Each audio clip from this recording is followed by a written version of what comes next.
Well, hey everybody, Lazerbolt here, and welcome to Friday Night Flights. We're ready to take off again for our last flight tonight in Australia. So that's always a good time. Really enjoyed our flights around here. We have been flying around here for actually a couple months. There's a lot of stuff to see, and yeah. Tonight we will be in the northern tip of Australia, getting ready to head out of here. A little place called Tindal Air Force Base. It's a bespoke airport. It looks really nice. Cool stuff to see. The whole gang is here, and we're ready to take off in about 4 minutes. So grab yourself a drink, grab yourself a snack, get comfortable, and yeah, have a good Friday night with us. How's everybody doing tonight? It's good to see the gang. How are you? You're doing well. Yeah, Hey, is that some camels I see or something over on the left? It might be. There are lots of camels around here. I don't see any. Are they in the trees over there somewhere? Oh yeah, I see 3 of them and a baby, I think. Really? That's the first time I've seen that. Awesome. Yeah, we had camels at a number of our airports going on so far in this trip. So, yeah. I haven't seen any kangaroos yet, but I have seen them in the past. Well, maybe that baby I thought was a baby. Maybe that was a kangaroo. That might have been. It's over in the bush. Right on. Oh, there we go. Okay. I see on the super chat our buddy Miratech gave us a very generous donation here to get that F-22 Raptor. That is fantastic. I appreciate any donation to the community. We do have that F-22 Raptor. You'll see he's back there. Our buddy Tailhook was generous enough to donate some money over the course of the week, and I already bought it. But fear not, that money will go to good use. Flight simulator is an expensive hobby, and any donation to the community is well needed. So thanks very much to both of you guys.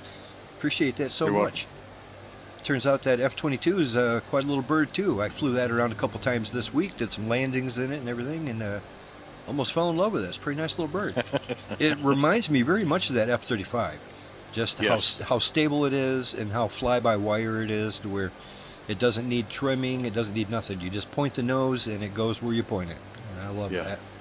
It's amazing how short the takeoff is in it. Awesome. Yeah, I'm loving it. It's going to be great seeing you guys in that thing tonight. See, our buddy Captain Hopper is hopping in here saying, happy flight day, aviators. Yes. It's good to see you, Captain Hopper. Captain Hopper is always really good at supporting the channel too. He's always telling people to come watch us over on his streams and everything. Always appreciate it. Captain Hopper is one of my good buddies for years here. So yeah, happy flight day to you too. We are going to be out of here in about 2 minutes. So let's get some information here. Our first stop of the evening is going to be a little place called Tennant Creek. Should be a good time getting there. We're about 200 miles away. So when we take off, turn right to a heading of 037. 037 will get us on course for Tennant Creek.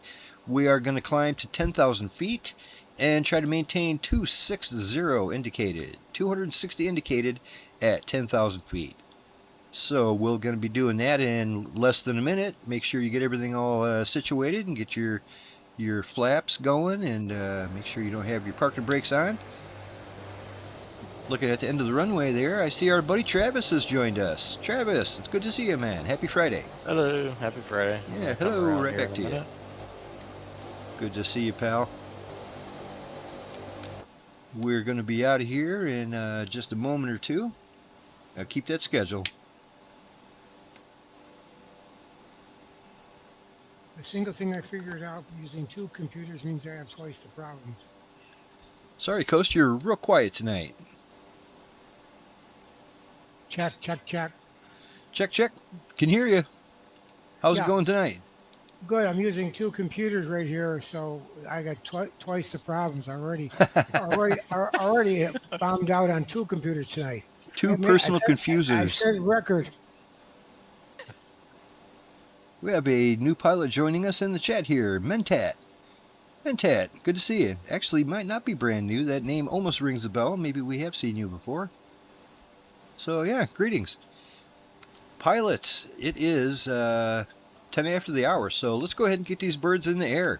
Like I said, we're going to climb to 10,000 feet, turn right to a heading of 037, maintain 260 knots, and we're going to be at Tennant Creek before you know it. Check out the gang here. Everybody's looking good. Alright, y'all. Have to get rid of that parking brake. Lazerbolt is spooling up. We're rolling. Let's go.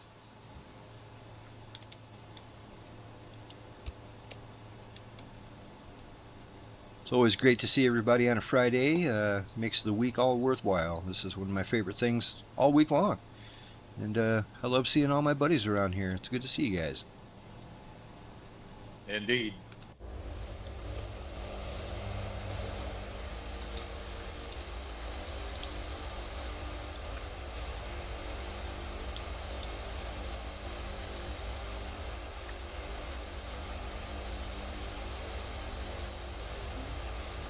I'm going to go ahead and turn on course here.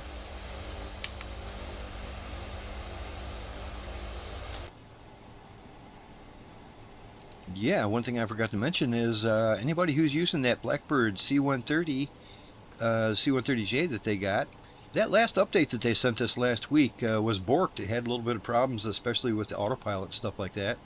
So if you have that, do not install the version 1.05. Just go ahead and stick to the version 1.03 until further notice. I'm sure they're going to have an update on that. They're aware of the issues.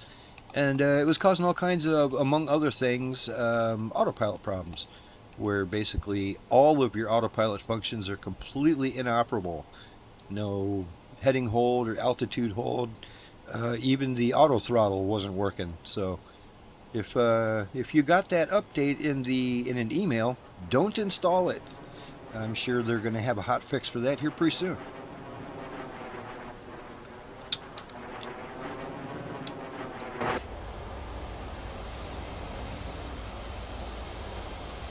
Wow, we look at all the good pilots with us tonight. And looky back there, our buddy Mia Scully is with us. How nice. Hey. Yeah, always appreciate it. Oh, good. Yeah, it's good to see all the good pilots in the air up in here. Look at that. We got a nice big group today. Looking good.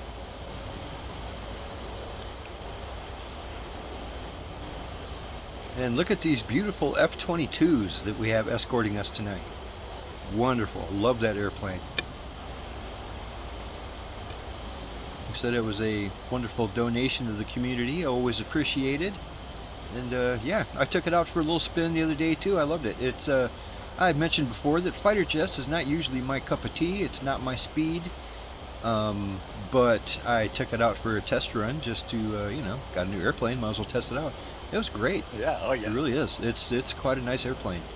It's got beautiful fly-by-wire. You basically just point it in a direction and it goes. You don't have to keep trimming it. You don't nothing. It's as stable as could be. And boy, does it make for a nice looking escort. Look at that. You guys are keeping me safe up here. I'm feeling good.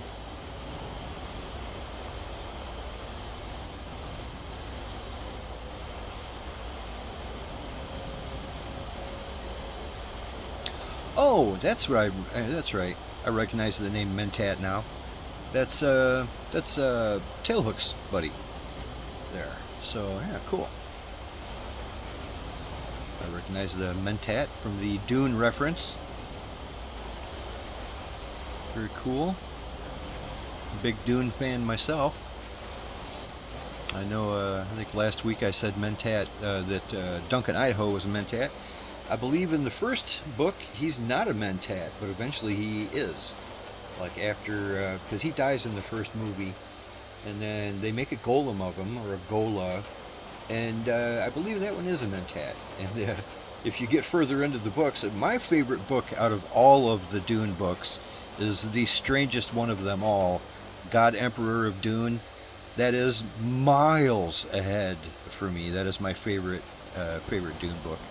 So I love that, God Emperor of Dune. And what's going on in that one is, try not to spoil too much, but Duncan Idaho is on like his 200th clone, because he keeps dying. And this is in the future. He keeps dying, and then they clone him a new one, and he's a mentat, and it's a fantastic book. It just the entire premise of it just blows my mind. I love it. How it's basically I think Paul Atreides' son Leto is now the leader of everything, and this is thousands of years in the future, and he is so addicted to the spice that well, it's more than just addicted to the spice. He's got them sand trout in him, but he turns into this. He's basically turning into a sandworm, and he's in the transition stage, and he's like a god. He's absolutely a god. He's got prescience. He can see into the future. He can, you know, it's not like mystical, magical seeing into the future. It's just he's such a computerized brain that he can just see the future. You know what I'm saying? Just because he can, one thing leads to another, and he can tell what's going to happen. He can basically tell what people are thinking and everything just by looking at them. And yeah, Duncan Idaho, one of the best characters in the entire book, is basically he doesn't trust him anymore. He knows that this is going to lead to bad things, and I don't know, I'm kind of spoiling too much of it, but if you want to read the weirdest and awesomest Dune story of them all, check out God Emperor of Dune, because it's fantastic. It's just fantastic. And that's the first thing that comes to mind when I see the word mentat. I love it.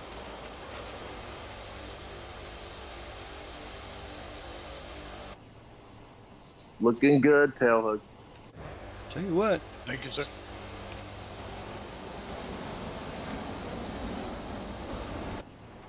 Oh, I forgot to put away my landing lights.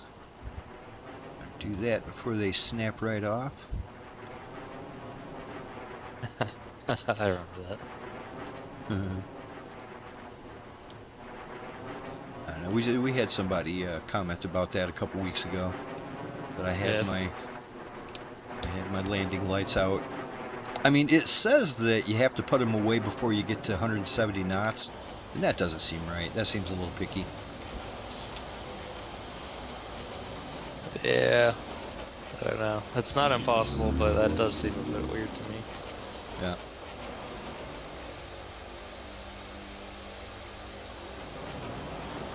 But still, he's right about the fact that there is really no need to have them on when you're in the air. Remember that guy Mike 404? He used to really have a problem with that too. He was just, you know, because like miles away you could see people's landing lights and it would bother him. It's like, what are you doing? The landing lights are for landing. Turn them off. You know, we're trying to pretend like we're real pilots. You know, if you're going to pretend you're a real pilot, pretend you're a real pilot and turn your lights on. So he had a point, but then on the other hand, whatever, dude. Yeah. Was that before LEDs? Yeah. Well, in FSX, the lights were very, almost exaggerated. You could see somebody 10 miles away and their lights would just look like a big glowing ball.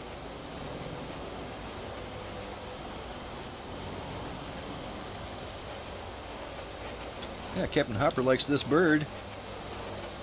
Not sure which one he means, but they're all nice. I sure do like this Blue Angels one that I'm in, the Dirty 30 Fat Albert Hercules C-130J. And then them F-22s, that is nothing to be messed with right there. That is a serious piece of machine. Did actually get the F-22 and F-35 a couple weeks ago when I finally remembered, so I see everybody appropriately. Well, cool. Well. Yeah, have you had a chance to check out that 35? That's pretty nice, isn't it? Not really, to be honest. I just haven't got around to it. Oh, you just haven't got around to it? Yeah. Yeah, but I do want to play around with them. I've heard a couple people mention, especially, I think Kineas mentioned at one time that the F-35, the only thing he doesn't really care about it's the autopilot's a little wonky. Gets a little weird on you. Yeah, it's been actually behaving quite nicely lately, but it Is does it? have a mind of its own sometimes. Well, that's good. That's good. I was wondering how it was in the F-22. Is it a bit better? I Much haven't better. had a chance to work on that one yet. I use it. looking plane. It's great. I love that paint job you're in, Tailhook, over there. Yeah, this Air is the I picked this one tonight because it's the Nellis livery, And like All I right. said, my dad was stationed there working on F-100s, F-4s. Oh, And cool. today would have been his 96th birthday, so Well, Happy birthday. kind of fantastic. Yeah. Happy my birthday tribute to to him. him. Very cool. That's awesome, buddy. I love hearing that. I appreciate that. Nice. Yeah, gosh. You guys all have that new one now. I guess I have to go back to the store. It's a pretty nice bird. But I can see why people were recommending it because they wanted to fly it because it's nice. Ton of liveries too. A whole bunch of paint jobs they give you. They give you Yeah. entire squadrons. Oh, that's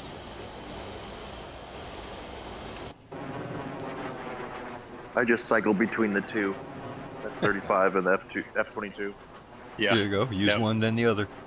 Oh, they're both pretty nice. Actually, they look similar too. The biggest thing I would think that the difference, the F-22 doesn't have a VTOL capability, but as was mentioned earlier, it does very well taking off in relatively short strips. Oh, It's yeah. got pretty good. I don't know Yeah, why that would yeah. be. If it's the gimbaling of the engines and stuff like that, make it so it can really give a good downward thrust or what it is. But Yes, it's got the thrust vectoring. that's it. So Yeah. it really pushes the plane. It's amazing to see when when they're doing their air show and doing their demonstration, and he does that falling leaf where he's kind of flat and spinning in a circle. Yep. Like a leaf Yeah, on that's the wind. amazing. Yeah, That's my favorite. Just don't do like they did in Firefly. yeah. That was his last words. I'm like a leaf on the wind. He saved I mean, everybody. He saved them all. Yeah. Couldn't save Yep. himself.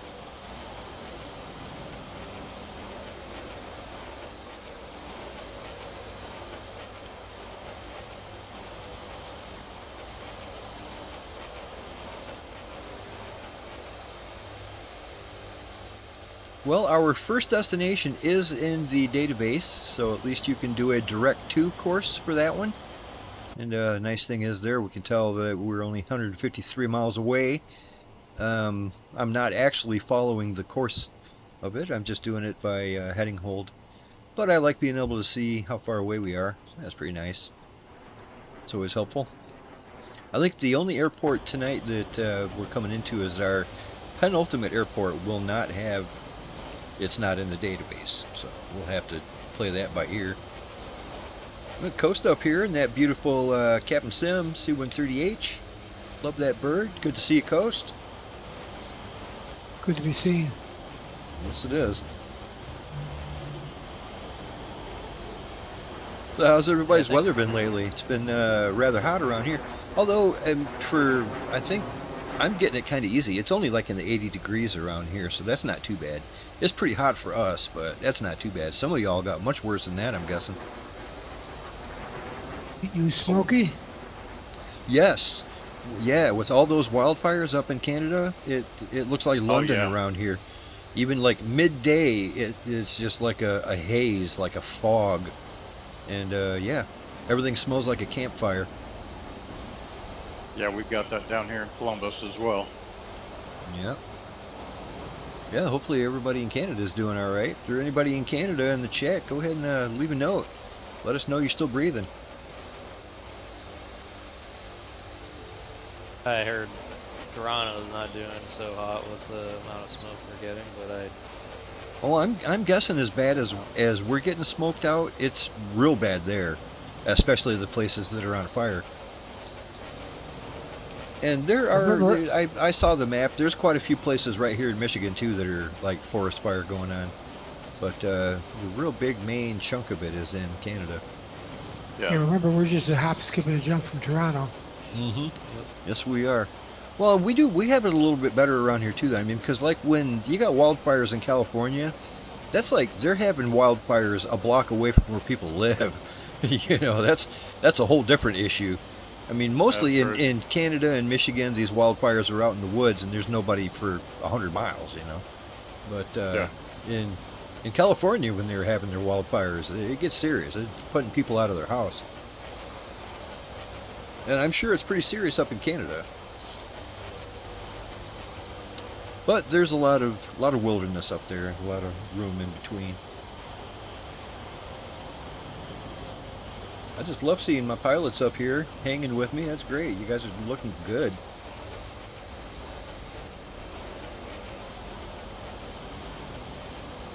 Love doing our Friday fly thingy. Woohoo! I love having you guys. This is great. Seriously, over the past few months, we have really gathered a fantastic group of pilots, and you guys are solid. Just great. It's absolutely fantastic hanging with you, and it's nice to see so many ladies and gentlemen with their heads on straight that you can actually carry on a conversation with. You know, we haven't had to kick a single person out of Discord. I better knock on wood, but we haven't had to kick a single person out of the flight because there being a problem in years. And that's unheard of. Online, playing an online game with people, and it's open to anybody who wants to join us.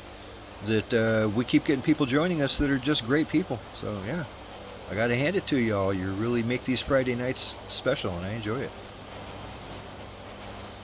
It's because there's no missiles. Because there's no missiles. Yeah, it's true. If you could shoot at people, it'd be a different thing. It attracts the right mentality of a person when there's no weaponry in play. Right. We just fly. Well, that's the thing, you know. I mean, it's going to turn off a lot of people just because you can't shoot anyone. There's no score. You know, I mean, if you want any kind of score, you got to play the career mode. You know, there's no winning or losing. You're just flying for the love of aviation. And that draws a certain type of person. So, yeah, it's great. There's a little score between Tailhook and I. We try to look the coolest. I'm trying. Well, like I said, that with that livery on this one too, and it's called the Green Bats. So yeah, that's cool. Yeah, that is neat. I like that. The Green Bats or Vats. Yeah, Bat, B-A-T. Oh, okay, Vats. That even makes more sense. Oh, you're using that one. I'm sorry. I didn't realize it shows me the chrome one on you. Oh, it does? Okay. It's weird because I have the same one, Top Mock, right? Yep. Yeah, for me it says you're in the chrome one, but it doesn't really look chrome. It looks kind of I don't know, two different shades of gray. Yeah, it's got like a two-tone kind of thing on it. Oh, yeah. Okay, then it's the correct one. Yep. I thought you were flying that green one because there's a green livery. Yeah, that's kind of, it's like it just come off the assembly line look. Yeah. That green one, it almost looks a little camouflage almost. It's got a weird speckle to it. Yeah, I know which one you're. Woohoo! Woohoo! You're keeping everybody on our toes up here. He's getting me back for my runway crossing last week.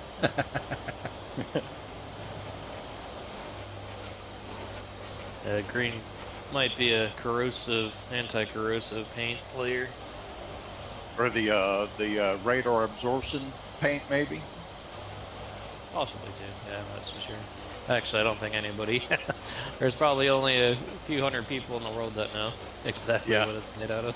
Oh, sure. I know usually in the commercial aviation, that green color, that green primer paint is to keep the corrosion out. Yeah, that kind of fluorescent drab, olive drab looking green. Yeah, exactly. Longhorn, you made it back in, huh? Yeah. Can you hear me this time? Yep, can hear gotcha. you. There you go. We can Hey. hear you loud and clear. Good to see you, buddy. We got Raymond Volker commenting, hello, fellow flyers from down under. Yeah, right on. His favorite plane is the C-130 as well. He loves flying that Dirty 30. Well, awesome. Yeah, Raymond, if you have a chance to join us, you might already be joining us already, but if you have a chance to join us, please do. Information's down there in the description of the group flight, and we would love to have you. Any fan of that Dirty 30 is a friend of mine. We like that bird around here.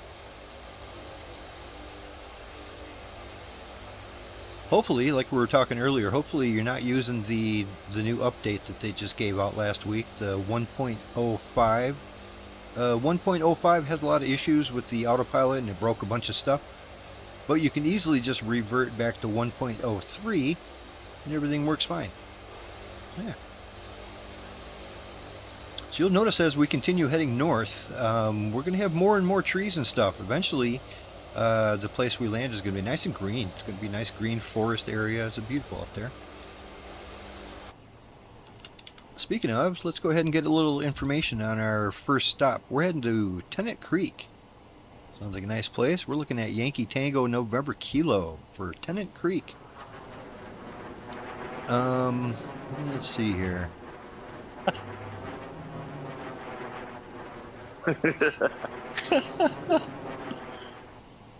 It was for you, Tug. That was cool. Wing Yeah. that up here. Nice looking bird too. I like that orange and gray. Yeah, that I love that scheme. Mm-hmm.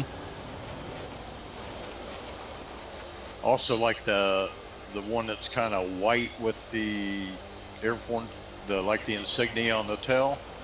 I'm not sure what that is. Is that the right. Coast Guard or? Yeah. Right. I think the one with the insignia I was thinking of was like the Blackbird itself insignia, but maybe that's just the one that's on the. It's got a zebra Okay. stripe version. But Okay. are you talking about the one that has? It's got like a maple leaf with a like a bull or something. That's another one of the I cool think paint he's talking jobs. about they the give. white C-130, the Coast Guard C-130. Yeah, Oh, it's okay.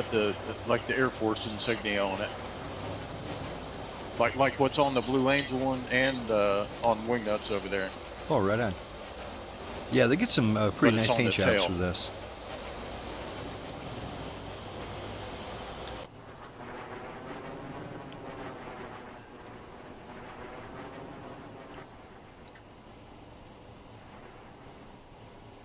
Oh, I did reach out to those Blackbird fellows, and one of the team members responded to me and some of the issues on this new update and some of the Good. WASM issues and stuff, and he thinks that they may have accidentally forgot to include a certain file that connects the autopilot feature Oh, okay. to keep it running properly. So Well, it's hopefully like Bob that's an said. easy fix that comes It's like out Bob said. I mean, soonish. don't they test this stuff? Yeah, I don't think so. Yeah, that's not normal in integration of software systems. The big ones, you check them out ahead of time, so that doesn't happen. And if they do leave something out, it usually tells you Yeah. if you set up the build right. Yeah, that's what I was wondering. You know, it looks like they would have flown the thing and tested it before they pushed it out for everybody. Unless it worked for them and didn't work for Yeah. us. Oh, I bet you they had a deluge of people mentioning, "Hey, what's going on with the airplane?" They probably did, but they probably didn't include that file into the wrapper, the install wrapper, and yeah. Yeah. But Well, I'm jealous, man. I submitted one for the forum a long time ago and never did get a response from them. They didn't say a word, but they'll go ahead and respond to Travis. they Yeah, have how- a, Yes, how they do have you a rate it's all who Walmart? you know. they have a Discord, and I went on there and Oh, okay. talked to them on there.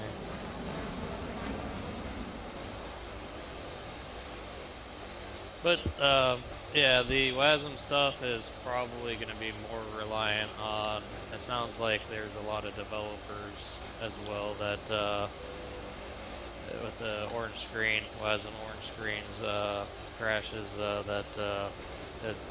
it's more likely than a SOBO thing that they have to work together to figure out, or maybe it's the same problem for everybody. They're trying to figure it out, and nobody can get past some of these issues. So Our buddy Raymond aware of Volker it. says he's waiting for the new Turtle Beach Velocity 1 yoke.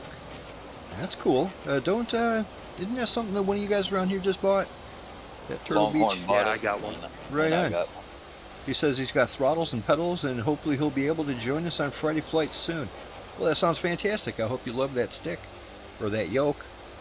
Yeah, very cool. I looked at the pedals. Holy cow, they're expensive. Yeah, hardware Yeah, the pedal generally costs is as much as pretty the yoke expensive. does.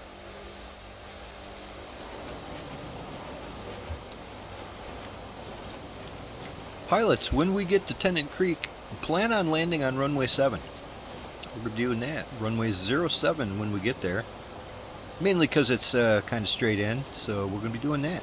We're looking at 6,400 feet of asphalt, an elevation of 1,200 feet, so it's not right down there at sea level, but it's up a little bit. But count on runway 7 when we get there. Right now we're a good 80-something miles out. We've got a little bit to go still. Count on runway 7.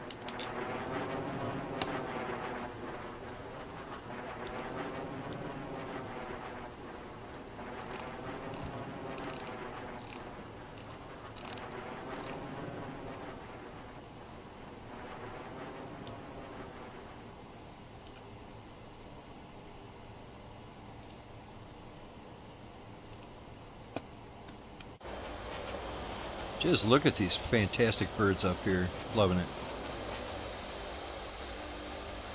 Little flyby from Miri. Doomy. Just buzzing the tower. I got a crew cut. Made me spill my coffee. Damn you, Maverick.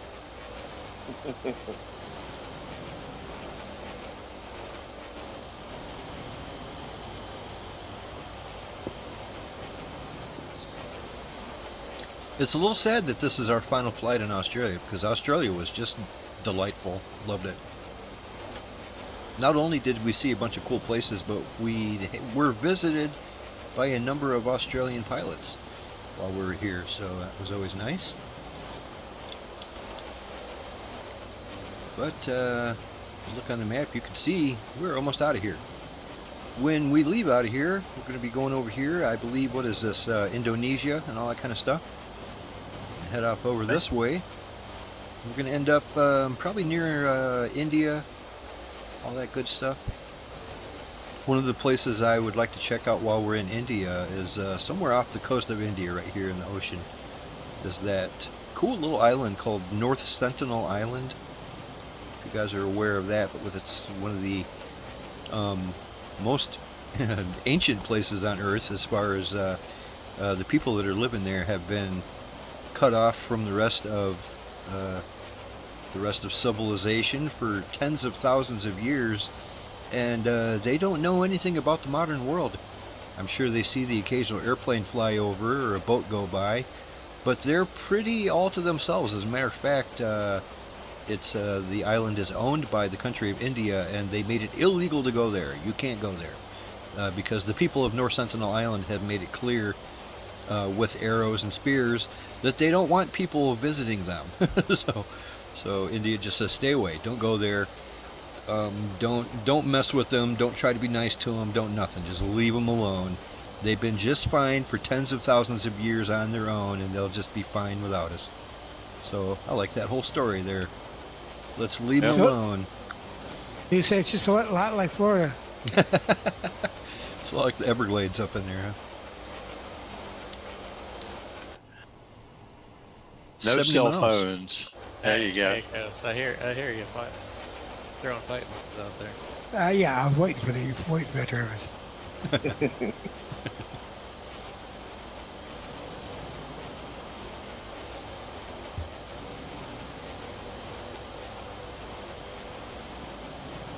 Yeah, this will make a great screenshot right here. It's just, we got all kinds of birds represented here.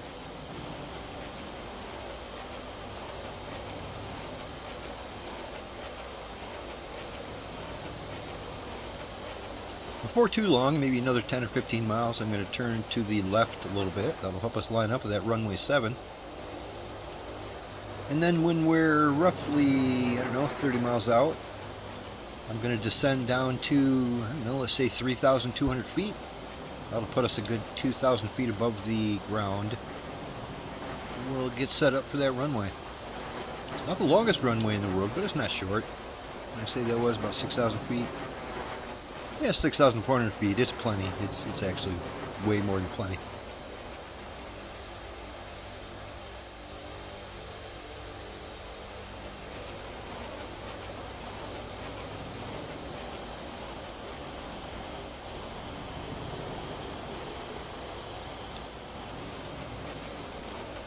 I just love the sound of this F-22 engine too in the cockpit.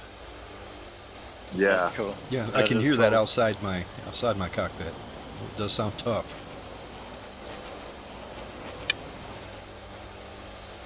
I really like on the F-35 and the F-22, they've got great effects. Like when you break the sound barrier, you could see it. You see that sonic boom come off. Just Oh yeah, yeah. the afterburners and all that kind of stuff. It's got great effects all around. I really like it. They did a fantastic job on both of those birds.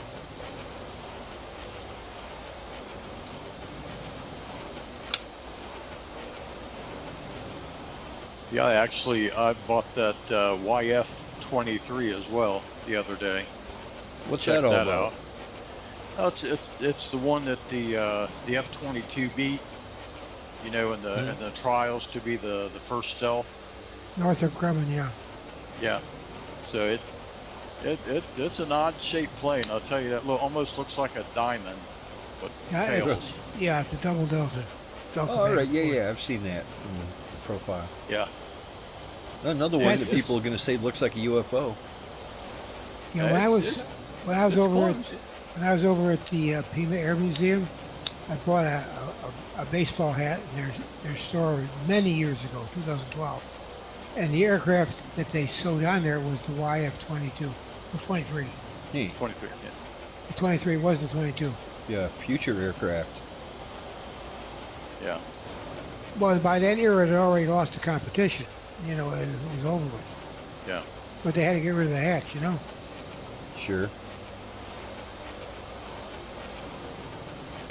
And they also said it just didn't have the thrust vectoring like the 22 does.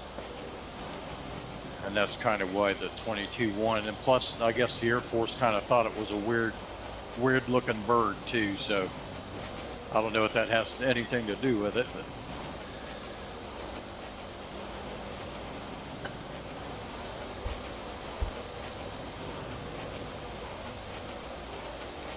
The double diamond that's sort of like a 90 degrees rotated or square pattern allows the wing to do and the aircraft to do a lot of things that other aircraft can't do, but they have to have a lot of power to do it. Well, for one thing, it seems like the airframe itself would be sturdy as a rock. You know what I mean? Just that triangle shape is a very strong shape. Oh. You know what I mean? It ain't gonna twist or you look know. at it. Yeah, you look at it. It looks rigid. It looks like a rigid plane.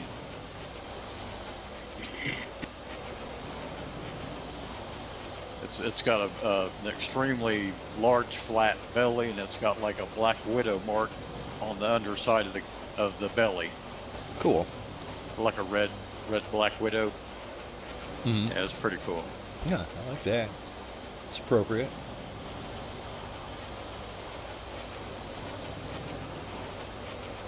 Actually, the first time I ever saw a design like that was like 35, 40 years ago.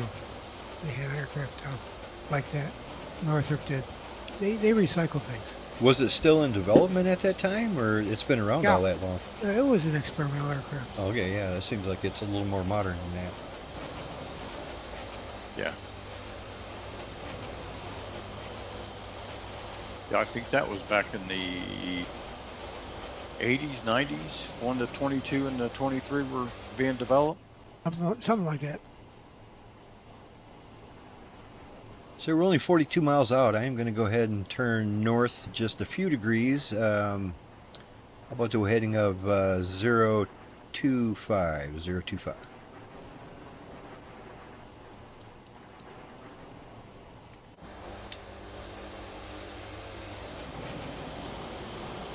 Another 10 miles, I'm going to begin my descent down to 2,000, or down to 3,200.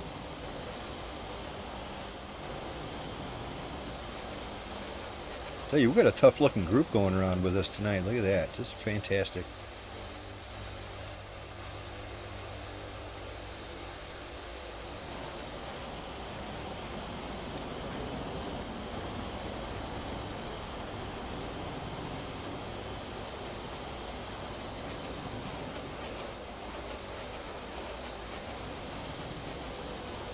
The only airplane I don't see in the sky is our buddy Longhorn. Are you with us, I'm way buddy? back Or here. oh, you're Yeah, here. I'm just way. Yeah, I just took off. Oh, okay. You were having sim issues or other? Yeah, mostly. Oh no.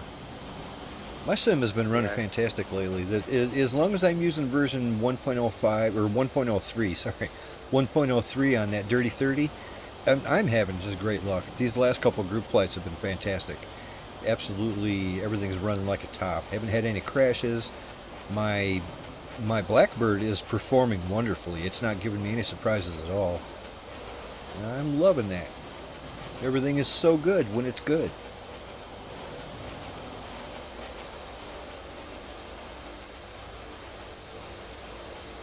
Yeah, I jumped into the Blackbird, decided I wanted to go back to flying this C-17, and now I'm trying to learn how to fly this thing again.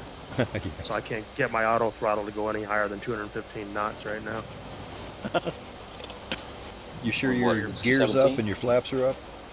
Yeah. Yep. I'm sure that's the first thing you checked. C-17, you gotta use your push. You gotta push that button to activate it. Once you set it for your speed, then you gotta push that button in. A right click Yeah, I've sort of done thing. that like 27 times. I just don't see an indication that tells me if it's been set or not. So I'm pressing it, and then I don't see anything happen. So I press it again, and now I don't remember how many times I pressed it. So Also, there's a black square button below it that switches it to auto yeah, the speed hold. the speed hold. Yeah. Gentlemen, So you it is gotta- about time to go ahead and start descending, so yeah. Let's see.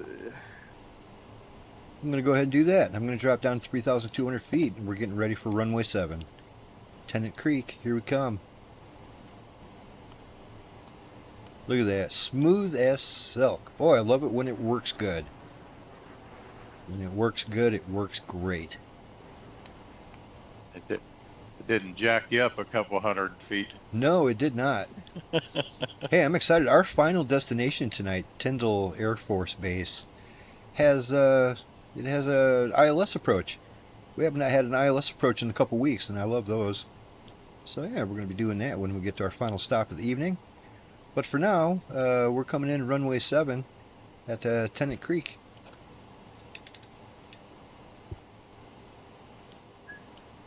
When you adjust your speed, call it out for me. Roger that. It's going to be real soon. Well, it's going to be, yeah, real soon. We're only 23 miles out. So when I'm in the teens, I'm going to drop down to about 200. And then at about 10 or 12 miles out, I'm going to drop down to, you know, eventually down to 150. My final speed on approach is going to be more like 130, 120, something like that.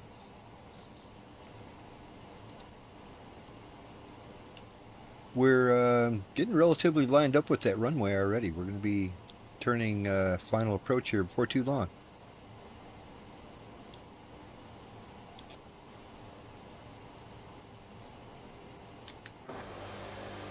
That's one thing I noticed about that F-22. It's real hard to slow down. It wants to go. It does. It wants yeah. to go fast. Yeah, I keep hitting my spoiler every few minutes here. I'm every second. Yeah, we're already going or slower than what you guys would want to go for sure. Anything under 400, and you guys are really holding back. Yeah, I'm like no throttle and just coasting along. Yeah. Yep. Like a knife falling. Yeah.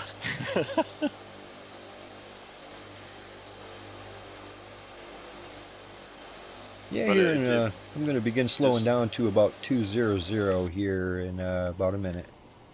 All right. Roger.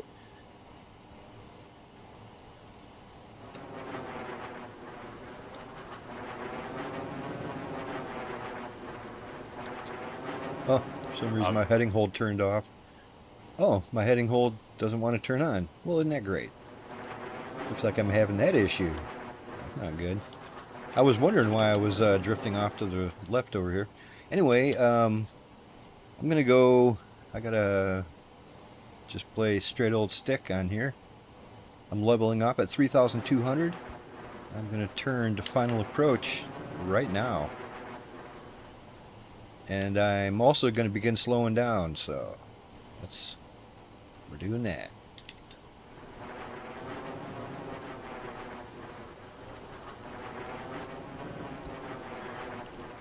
Yeah, that was weird. Just out of the blue, all of a sudden my heading hold became inoperable. I don't like that. I have to try to fix that when we get on the ground.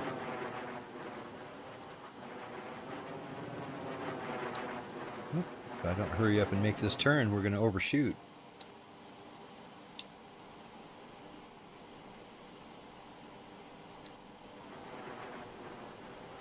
And I was just saying how wonderful everything's been working.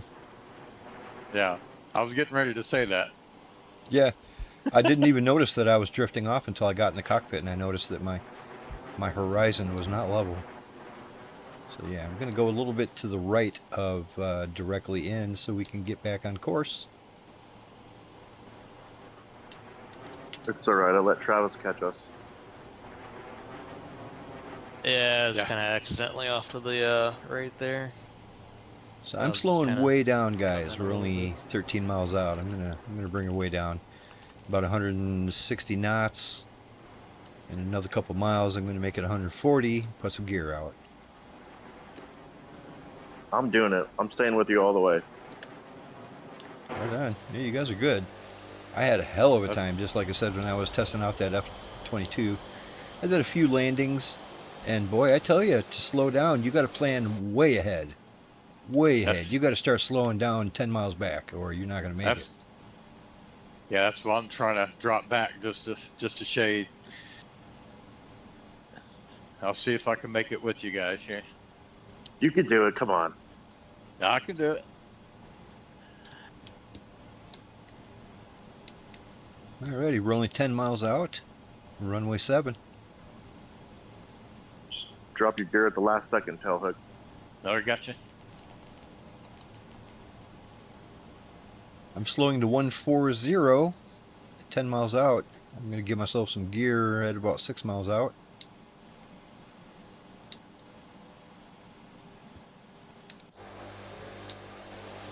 We don't want another one like what happened last week when we're up at 10,000 feet and somebody mentioned, I think Bob mentioned, like we're only 12 miles out.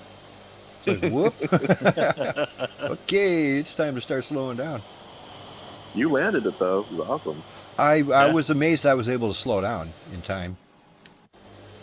Alright, got the runway in sight. We're looking pretty good up in here.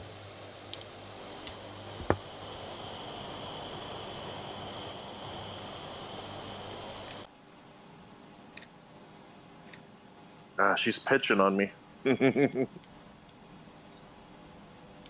It's starting to be like a kite a little bit, huh? And it wants to side slip. Yep. Get that high alpha going. I'm going to go ahead and give Here she- myself gear down here. She's fighting me. Oh,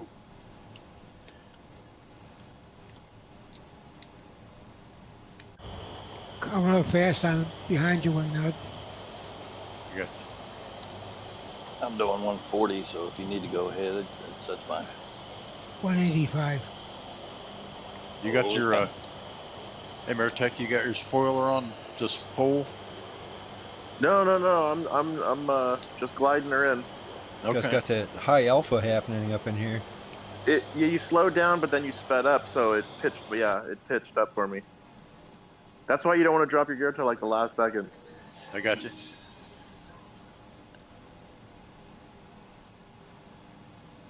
I also noticed I that there can- was 2 different versions of the F-22. I'm glad I got the correct one. I assumed it was going to be the more expensive one, plus the one Yes. that had, it was like 5-star rated, and the other one was only 3-star rated. So yeah, that's Braddock or something like that. it made it pretty easy to choose which one to get. Oh yeah. All right, we're 4 out. Make sure everything is how you need it, because we're coming in.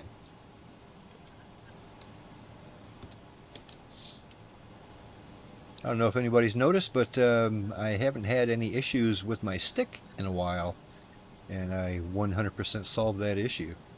Remember how I used to have problems with my stick? If I wasn't paying attention, I would have to do like every time I disengaged my autopilot, I would have to do a complete rotation on my stick to fix it. Well, that was because I was using the go-around button to disengage my autopilot. I don't know why it was causing problems, but it was. Every time I hit the go-around button, everything just kind of lurches and the stick does all kinds of weird stuff. And as long as I don't use the go-around button, everything's fine. The only reason I was using the go-around button was to shut off that annoying autopilot message. It keeps saying autopilot until you hit that. But if it fixes my problem, I can live with it. And then once I get on the ground, I'll hit that to shut off the warning. But while I'm in the air, I don't touch it. And that solved my problem.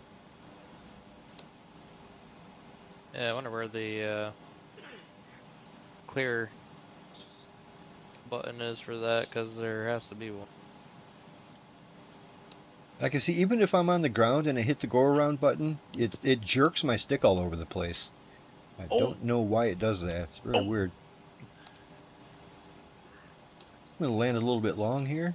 Make sure everybody can get down. Whoop, whoop. Holy crap! Dude. That was a close I one. can't believe I did that. I am going to keep rolling because it doesn't look like you're going to be able to stop. Oh, I'm going to keep rolling. Okay, here we go. No, these things, these 22s, you can get them to stop real quick with brakes and get the rudders up. And there you go.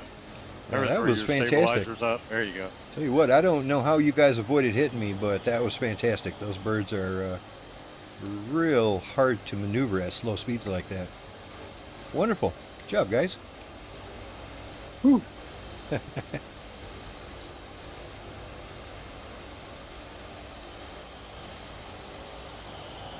Raymond Volker asks how he gets into our Discord. He's relatively new to Discord. If you are on PC, it's real easy to do. You can just, there's a link in the description of the video. Click on that link. It will take you to our website of msplights.net. From there, you can join our Discord. I'm not 100% sure how you would do that if you're on a console, but for sure it's also possible.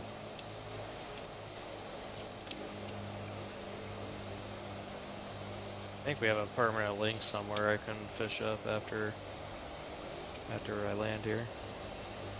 Yeah, we do.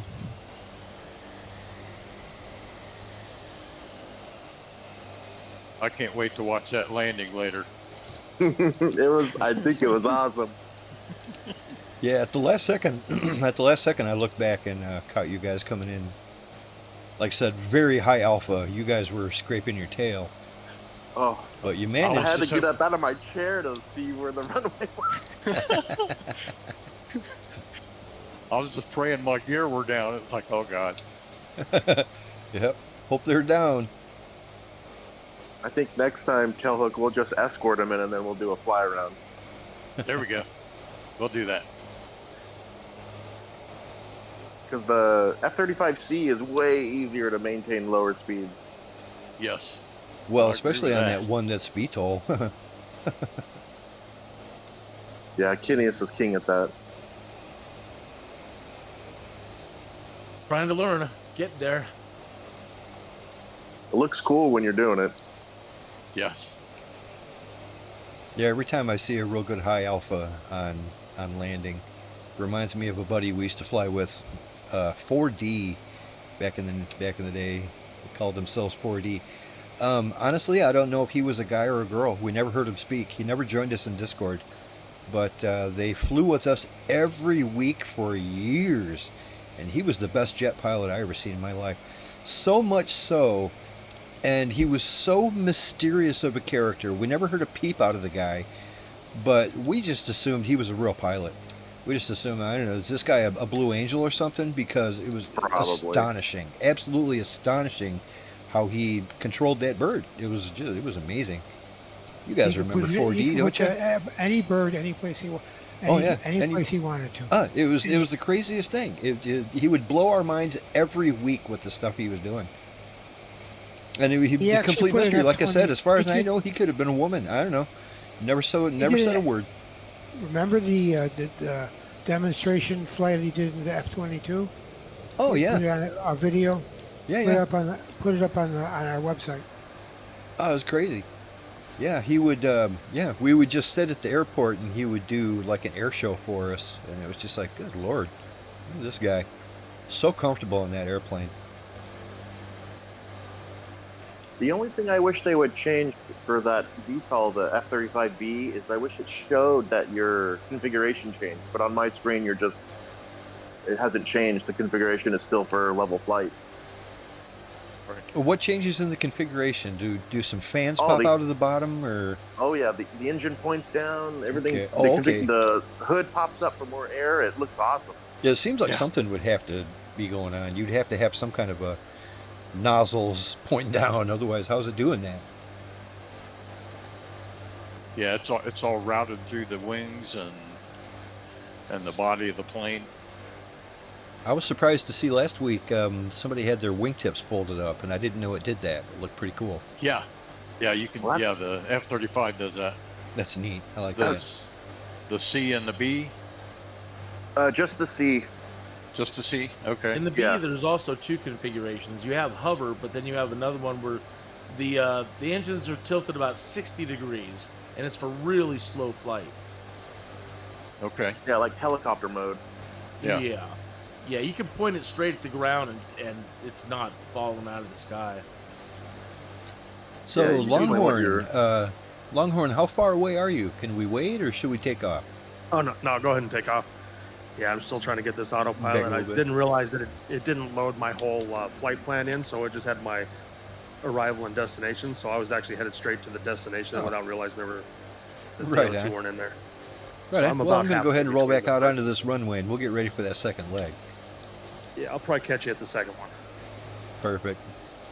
This next leg, this airport is the only one that is not in the C-130J database, so we'll just kind of have to fly it by hand. I'm hoping that my heading hold starts behaving. That'd be nice. I don't want to fly this whole damn thing by hand.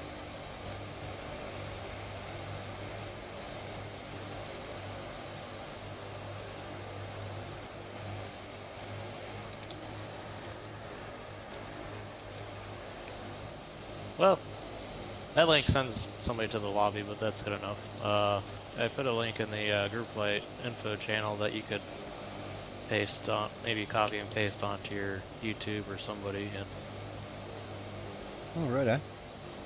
Cool. I'll get you there or here.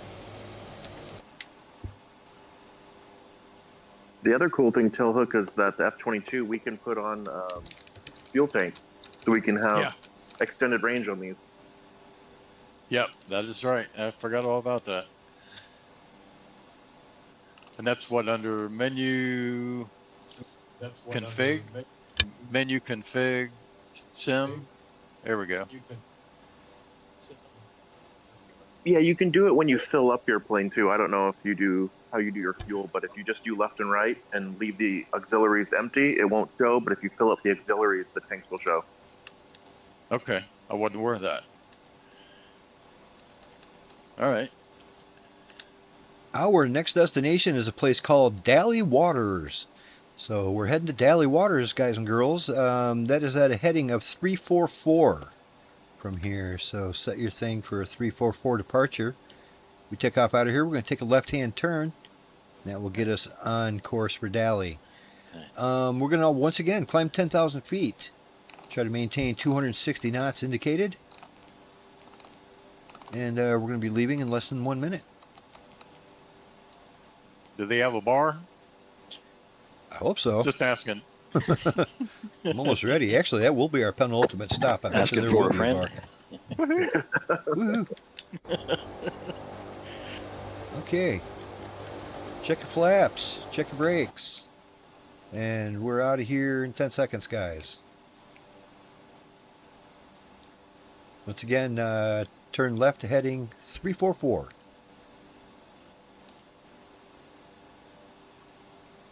Alrighty, Lazerbolt is spooling up. We are rolling.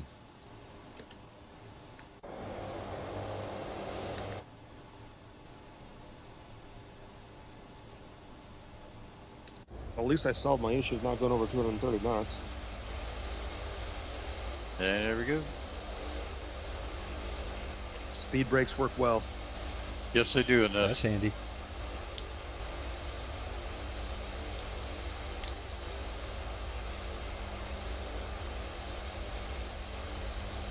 Oh no. Oh no, don't say it's so. I think my sim just locked up on me. I'm just hovering here and there. Uh-oh. I don't like that. We just took off. We did. It'll be easy enough to catch up. But I haven't had sim issues in a couple weeks, and I was beginning to like that.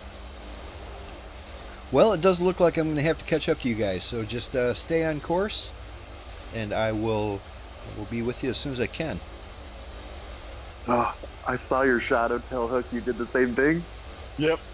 Yes, awesome.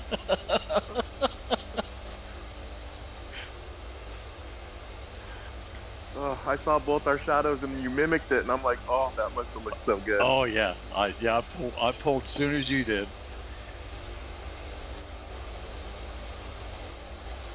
Dirty 30. Do you guys remember how to change the nose wheel steering to like maybe like a rudder axis?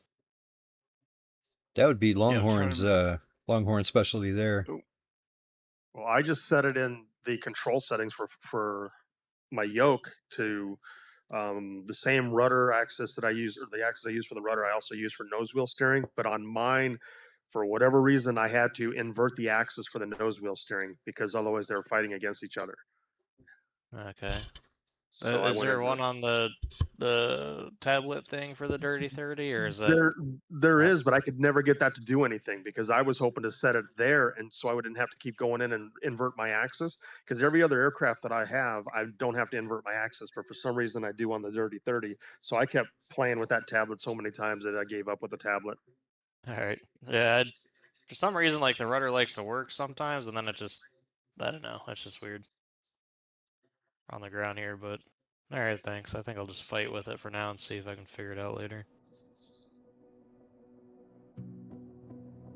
Yeah, just go into hit Control C and go into your controls and try it through the flight simulator options and see if try changing it to invert axis for your nose wheel steering.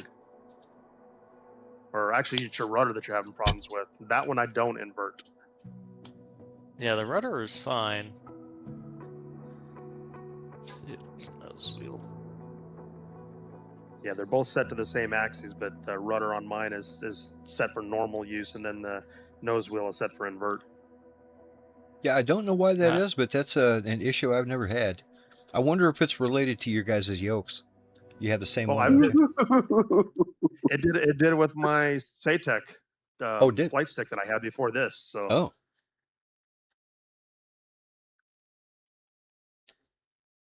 yeah, I was hoping when I went to the Turtle Beach Velocity 1 that would prevent me from having to do that, but nope. Since the first flight I took with it, it's like, yeah, that still doesn't work. Well, that sure fixes that problem. Thank you. Exactly how you said, I think. Let me just double check. Yep. Yep, exactly. Word for word, what you said. Thank you. You're welcome.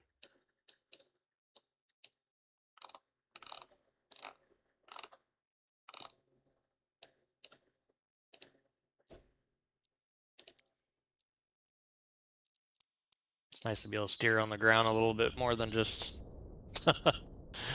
tiny bit. well, yeah. I think Yeah. one of the problems is when you try to turn, the wheel just turns completely sideways, and now you're just kind of snow plowing. Skidding. You're not turning at Yeah. all.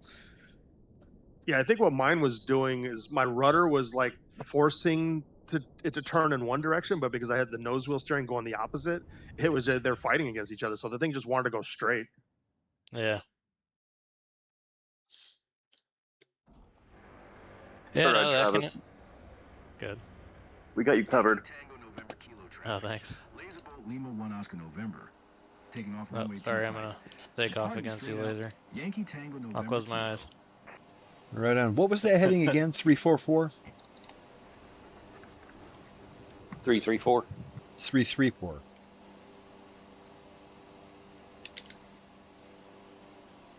So Travis, you're gonna keep your eyes closed like normal?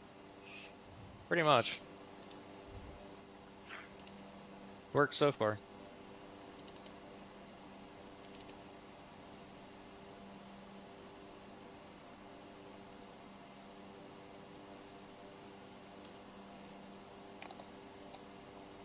Oh, I was wrong, Laser. I'm sorry. It's 344. 344. 344. Yeah. Yep, I thought that's what you said. So yeah, let's do that. 344. I'm gonna take off right now and deal with all the rest of my crap in a minute here.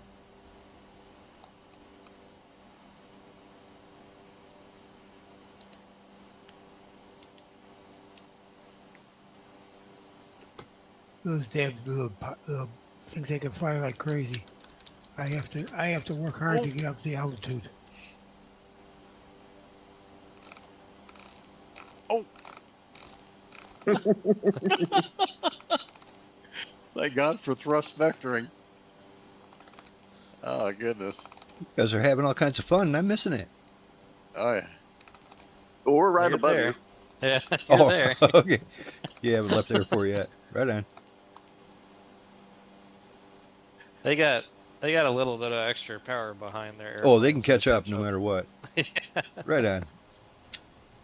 They're engines with wings strapped on. Pretty much. That's what I always thought the F-16 was, just a big rocket with wings. Oh, yeah. It's a dart. Mm-hmm. That's a little red Corvette right there.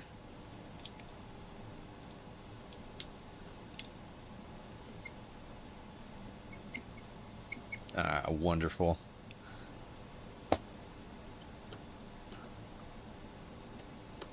My hardware is giving me issues now. Re-engaging.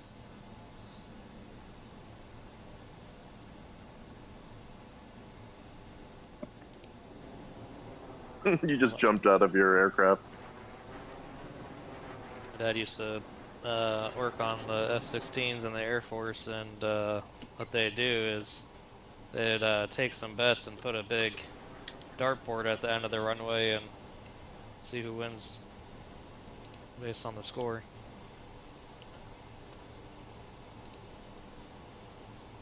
Alright, that last part wasn't a little bit. Alrighty, getting on course. Where they're going, they don't need roads, right, Travis? That's right.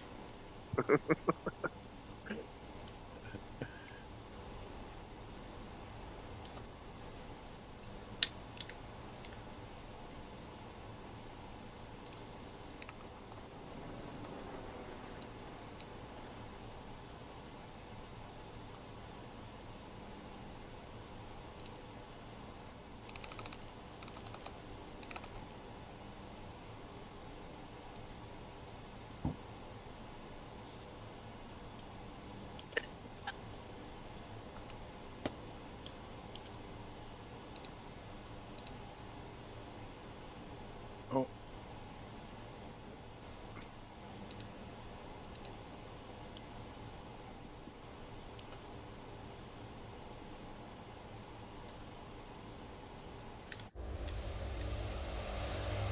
Hey, oh, there you are. Thanks for waiting.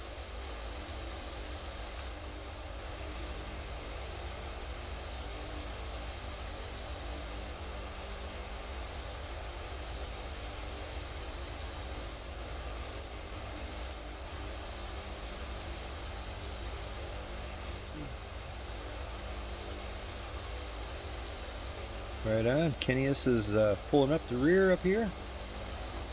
Yeah, Kineas, I gotta say, I always appreciate the amount of plugs you give the channel when you're streaming and when you're not streaming. I appreciate that. Thank you very much. My pleasure. You folks are the best. Thank you. I'm I could probably get a little better at self-promoting. It is something that I just don't do enough of. I never have any shorts, or I do shorts, but I don't do any. You know, you post the, I don't even know what they're called.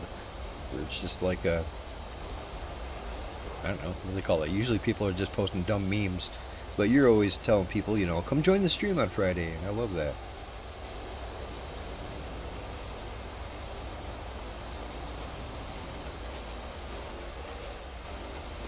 That's something I've noticed our buddy Captain Hopper does too on his Twitch channel. He talks about that. I'm always appreciative of that. You guys are the best.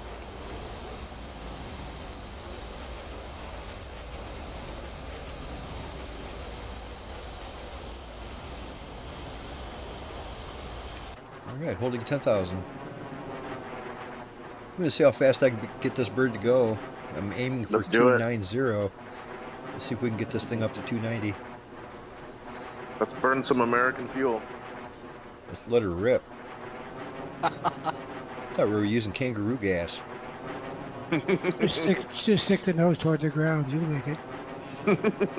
Yeah, for a little while. You go quicker. For a while. Yeah, for a little Makes bit. them engines hop.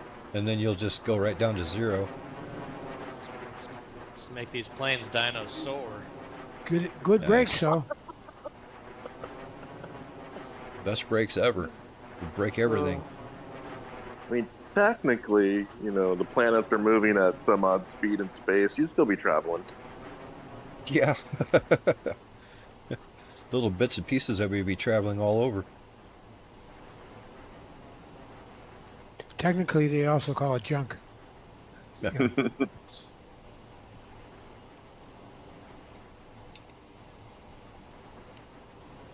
It looks like Yeah, I I thought- might be able to push it up to 290. Getting close. I always thought when you go to the air shows and you watch the fighter jets flying around, you're just listening to the dinosaurs roaring. Yeah. Refined dinosaurs. Many at the same time. A little bit of useless trivia for y'all, but did you know that fossil fuels are not made from dinosaurs? Different fossils. The Mostly fossil fuels that we use for gas were actually made by plankton billions of years before the dinosaurs. There was so much plankton in the ocean and so much there's layers and layers of it built up that just turned into oil. But generally, there's no dinosaurs in fossil fuels, and their advertising campaigns back in the day when oil and gas companies realized that it was made from fossils. They started using dinosaurs in their advertising and stuff like that. And but it's not actually dinosaur fossils; it's plankton fossils. So take that, stick that in your tailpipe, and burn it. Somebody We needs to are. tell Sinclair they need to change their mascot then. Oh yeah, yeah. I mean, you know, do you think they care? Oh, Do you think that they care that they're technically deceiving the public? You know, whatever. But it's just I've had conspiracy theorist people kind of get that wrong. And I'm not a conspiracy guy, and it bothers me when people are. But I got into an argument with a guy at work one day when he was talking about, I heard that like the government is holding on to some kind of special fossil fuel that's like super powered and they're not letting us use it, blah blah blah. And I looked into the whole thing just so I would have some ammunition to talk with the guy about. And when I looked into it, I realized, oh yeah, well of course, yeah, fossil fuels is basically a misnomer. It's not dinosaur fossils, it's plankton fossils. And dinosaur fossils, there's just not enough of them to make any noticeable amount of oil. But all the oil and gas we use comes from phytoplankton that used to be all over the place. The oceans were just literally full of this stuff. And the dead plankton, just layers and layers and layers of it built up, and then rock on top of that, and then age, and between the time and the pressure, it turned all that stuff into oil and fuel. And it's not dinosaurs. And of course I explained that to him and he didn't get it, so I don't know. I stopped talking to him. It just sounds good. Dinosaur. Yeah.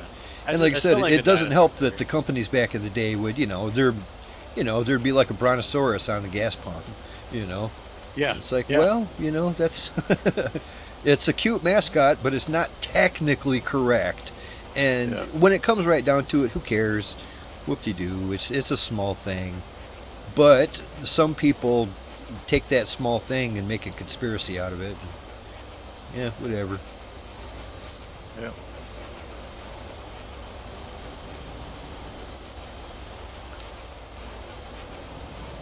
One of my favorite Lazerbolt, ones did you get is to go camping again this week?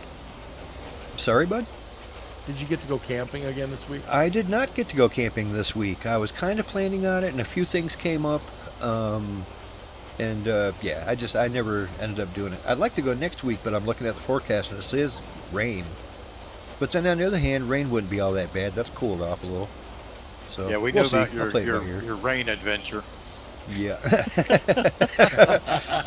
This time I'm not going to make the mistake of telling you guys what I did in the rain. I'm just glad you didn't film it. Yeah, there will be no pictures of me frolicking in the rain. But I tell you, you haven't lived until you've, gone au natural, that's nature. taken a Back to walk, nature. take a walk You'd be in the surprised rain. how- Yes, it'll cleanse your soul. It made me feel so good. I had a great Right. day. I was wearing nothing Oh, but yeah. sandals. And I took a walk in the woods, and it was great. You'd be surprised how far those satellites can zoom in. Yep, and it rained cats and dogs. It was so refreshing. I loved it. And what's the worst thing about getting rained on, right? The worst thing about getting rained on is your clothes get wet, right? Yeah. That is 100% the worst thing about getting rained on. So take care of that problem. My Yeah, clothes, no big my deal. clothes didn't get wet. My clothes stayed dry in the camper. There you go. Problem TMI. solved. TMI. TMI. Yeah, it's TMI. And I just got done saying I'm not going to tell you about it, but if I do it again, I'll keep it to myself. There you go. I'll just share the photos. There you go. Yo Gibbons. Yeah. We have to use polarized light. 'Cause I'm so bright. Well, if you guys notice my YouTube channel getting taken down, it's probably that. This week on Lazerbolt's Adventures. How do you clean yourself in an empty campsite? In the rain. Yeah, there you go. I literally took a Fun. shower in the rain, took a walk and everything. It was great. Of course, it's like I camped out there for 2 days and didn't see a single car, didn't see a person. I didn't even see a headlight anywhere. I mean, I was out in the middle of nowhere, just out in the woods, in the middle of northern That's Michigan. awesome. And yeah, there probably wasn't another person for 100 miles. Well, the only time you're going to see somebody is exactly that moment. Oh, yeah. Oh, Or I'll run into a bear or something. It's like, well, what do you do then? Of course, having clothes wouldn't help if I ran Hide into a behind bear. tree. Being able to run really, really, really fast would help. Exactly. Yeah, you want to see me run fast? Yeah, you got to watch out for those bison. Yeah. oh man. That That- clip was, that guy is I'm lucky. sorry how funny that was, but that was pretty funny. Yeah. And it's like, that I poor know. guy. And everybody's talking shit about that guy, but that guy didn't do anything. He was just No. standing there. He wasn't trying to fuck with the bison or nothing. He was just standing there with his granddaughter or whatever. Yeah. No, That's the funny. bison had a bad day. Yeah. Yeah. Well, they said it's mating season and the males are a little agitated. So Oh, okay. I bet you. He There you thought go. he was hitting on his female bison. I mean, I technically, ain't having that. technically he might have been a little close, but it looked like he was at a camp's Hey. site or something like that, just walking around and unexpectedly, come across when they're walking, come across the situation. Yeah. Everybody that was saying that he was doing wrong and stuff, I think is completely wrong. Well, you know what it- Usually that is the case, though. Usually it is. If you watch the whole video, what it looks like to me is like that truck that went by kind of spooked it. You know what I mean? Everything was fine. The bison was just laying there, and a truck went by and it spooked the bison, and the bison got on his feet and just started charging. And it's like, huh? The truck hit the gas and took off, so the bison didn't have the truck to go after, so it went after those people. You know? Yeah. And it's like, hey man, Sounded that guy pretty good. paid for that camping spot. That was his camping spot. He wasn't screwing around. He wasn't, poking the bear or the bison. But yeah, that was Or dancing with wolves. I'm glad he made it out okay. I don't know if he got any injuries at all, but oh dude, he must have went 12 feet in the air. That was crazy. Poor guy. Yeah. Yeah. His granddaughter was wearing a Miami Dolphins jersey, so I don't know. How sorry can you feel for Oh, him? no. They're used to He pain. did. He did have that perfect pose though when they're showing him flying through the air. Well, They were the whole ragdoll. idea they showed the Oh man. how rotational inertia works. With every arm and leg going in every different direction. He was rotating pretty good.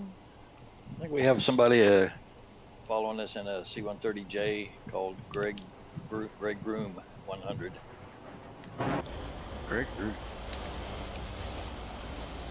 Oh, it could be somebody in here. We've had a couple of newcomers come in. Yeah, Lord Nell's on in the Discord. Welcome, welcome. Oh, hey. Good deal. I always love it when somebody joins. Yeah, I've been kind of throwing that up on my Facebook as well, trying to get some of my friends interested. Oh, you guys are great. Great promotion for the place. You should have been here in years past where we had really big group flights. I mean, huge ones. It was almost too much sometimes. We would have 30 people, and there would be 3 of them that were total jerks, total assholes. Every week we'd have to get rid of people. And I'm glad we haven't had to be that confrontational with people in years. Lately it's been great. I think they got through the idea of what flight's all about. They went on to, there's a lot more games out there where you can shoot people than there used to be too. So they're probably over there. Yeah. Oh yeah. You got Digital Combat Simulator. Yeah. That's what DCS is for. Yeah, and honestly, DCS is a good sim. It's pretty high quality. The airplanes are really in-depth. Some of the most complicated aircraft you're ever going to see are in DCS. Oh yeah. Yeah, great job on that. For me, scenery trumps that, though. That's why I like this. Yeah. Well, and just you can fly anywhere in the world in this, and in that, basically got combat zones that you can fly around in. Yeah, that's fine. I get it. There's a lot of people into that kind of combat. Not me. A lot of people are. Yeah. Alrighty, I'm catching up to you guys already. Sorta. Holding a 291. That's as fast as I can manage. That's a respectable 240 knots ground speed, though. Or 340 ground speed. Mm-hmm. I'm drafting you, so I'm like conserving fuel. Nice. Hey, I'm behind you both. That's how it works, right? Yeah, I'm like that goose on the end here. I'm just floating along.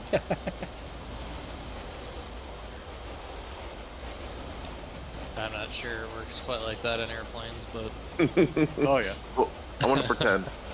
We're trying. So my plane's saying bingo, bingo. Should I ignore it or? I Oh, think your you plane- won. Yeah, one. No, you're halfway Collect there. your earnings. No, I'm good. I'm good on fuel. Yeah, you're halfway there, so that's all right. I'm the master of running out of fuel and still making it to the airport. Yeah. I've seen you It's do a one- great job on that a couple times, Bob. Where it's like you come coasting in like a pro. A couple times you even told me to check my fuel, and I was like, "Yeah, I'm fine," and I wasn't. I ran out. Yeah, remember that. It's when it screams Joker at you is when you worry. Yeah. Well, so this C-130 doesn't run out of fuel very often. I think we were flying like a Baron, and yeah, that Baron did not last. Yeah, you got to be careful too when some people tell you to go over some large rocks. Yeah. That is Be a just problem. keep coming back up. I can't imagine why somebody would tell you that. That's why I'm flying a different C-130 tonight, so nobody can see the dents in my. The other one's all banged up. The bottom of it's tore to hell. It's a really good short you have, Lazerbolt. It's fun. I've seen it several times just because it's fun. It is funny. It cracks me up every day. And I had a perfect front go row right seat. through it. I was looking at him right through the front windshield, and it's like, just go right through it. Don't worry about it.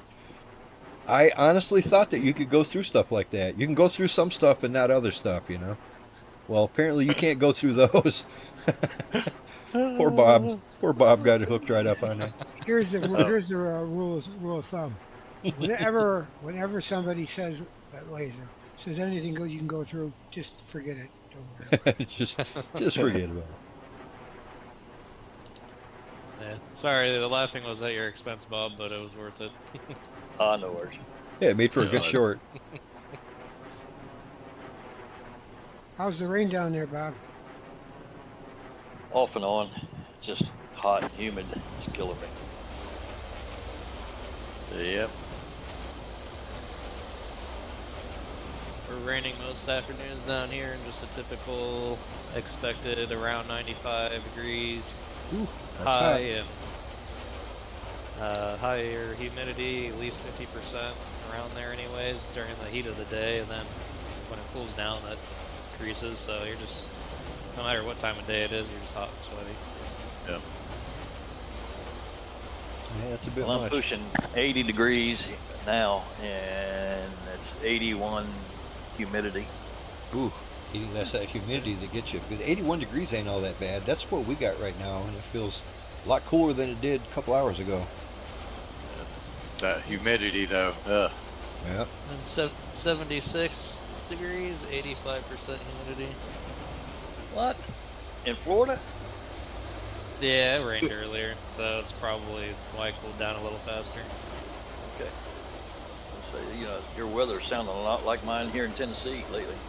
And we got upper 90s coming all weekend, and through Monday and Tuesday, we're going to be near 98. Yeah.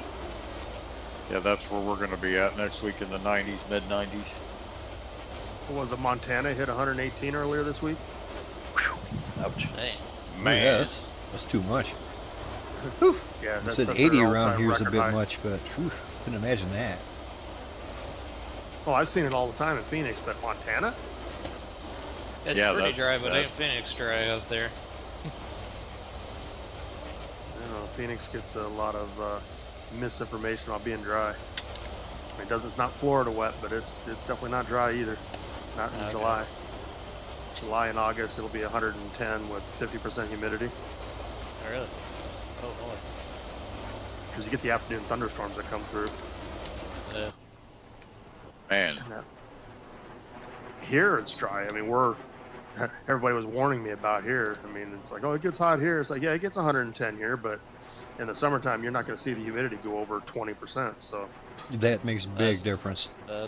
It's usually pretty humid up here in the Great Lakes, up here in Michigan. Yeah. But not that kind of humid, you know what I mean? It's not like 95 degrees and 90% humidity. Like I said, today it felt hot, but it was in the 80s. I can't complain about that. Especially the cold winter we had. I'm not going to complain about the heat one bit. All right, guys, we're about halfway to Daly Waters. When we get to Daly Waters, which is Yankee Delta Lima Whiskey, we'll get to Daly Waters. We're going to be landing on runway 32. So count on that, runway 32. Some of you with live weather might have a 13 knot tailwind, so do what you got to do. But yeah, we're going to be landing on runway 32 when we get there. Not much elevation, only about 700 feet. We got 7,000 feet of asphalt going on when we get there. And yeah, look at this. We got a guy, what is this, Greg Room? Awesome. Greg Room is in that short configuration. Looks like he, what would that be, the Coast Guard livery? Looking real good. Greetings, buddy. It's good to see you. I feel that's like the, we may have seen that name before. I don't know. yeah, that color scheme is what I was talking about earlier, what he's got.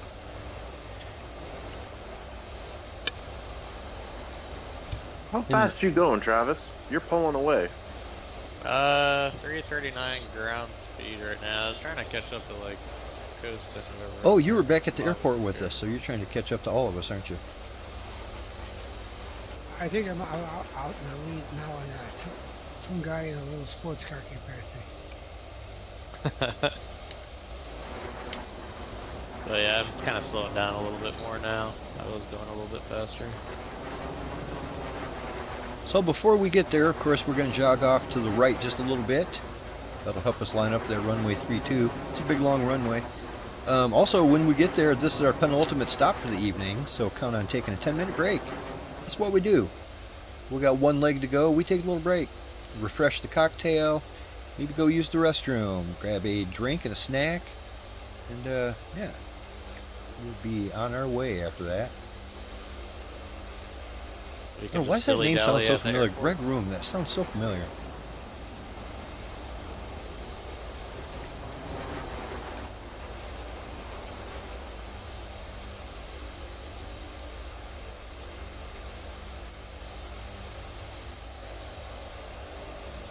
Yeah, you'll notice it's a lot less deserty around here all of a sudden. We were in the big northern desert, and not so much anymore. We got big bodies of water, we got big forests and stuff happening. So yeah, you can tell we're heading to the north.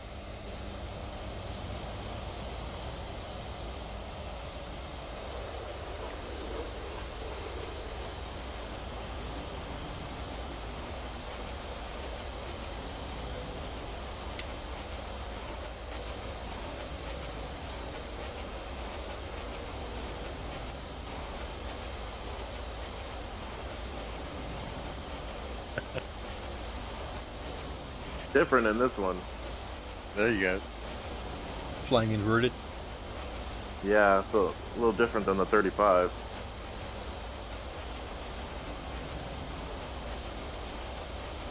You guys all look great. Look at this, we got enough for an entire group flight right here in the back part. We have a whole new group flight just ahead of us. This is great. That is awesome. Here we go, tail hook. There you go. That's sweet.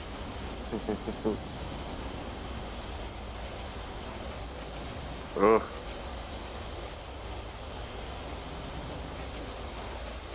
Just swaying.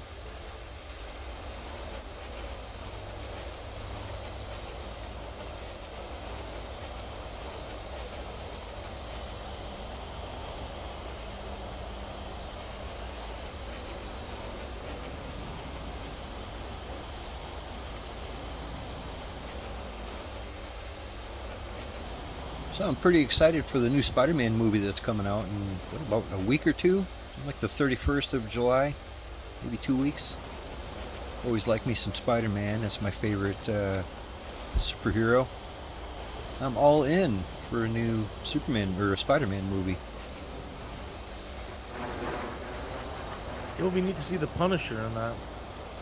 Yeah, I think we're going to see all kinds of stuff in that. I see we're going to see the Punisher and what's the guy that played Nacho? Played Nacho in Better Call Saul. He's going to be back. Like the Scorpion, I think he is. Scorpion. And there's going to be some ninja guys. All kinds of cool stuff. The Hand. Is that who that is? Yeah, the ninjas. The ninjas. I'm ready. I do dig me some Spider-Man. The Hulk is going to be in it. Oh yeah, he's in the trailer and everything. There's not too many things that get me to the theater nowadays, but Star Wars will always do it, as will Spider-Man. I'm there for it.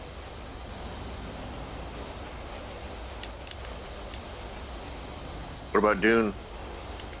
You know, I'm probably gonna, I don't know.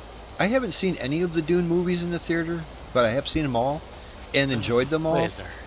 So, I don't know. I really, as much as I like Dune, I don't know if I'm going to actually go to the theater for that or not.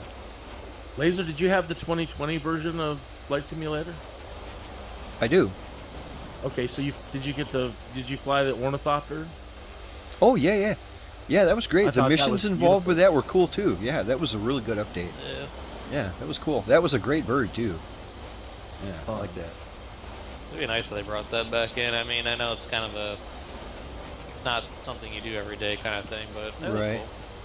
cool. I'm do sure want the to only put reason they more. didn't just port it over is because of licensing issues, you know. They had an agreement that they could use it for 2020, but that doesn't mean they can use it for then on, you know. Yeah. But that was cool. I enjoyed that. They had that big sandstorm kind of a situation you were doing, and yeah, it was cool.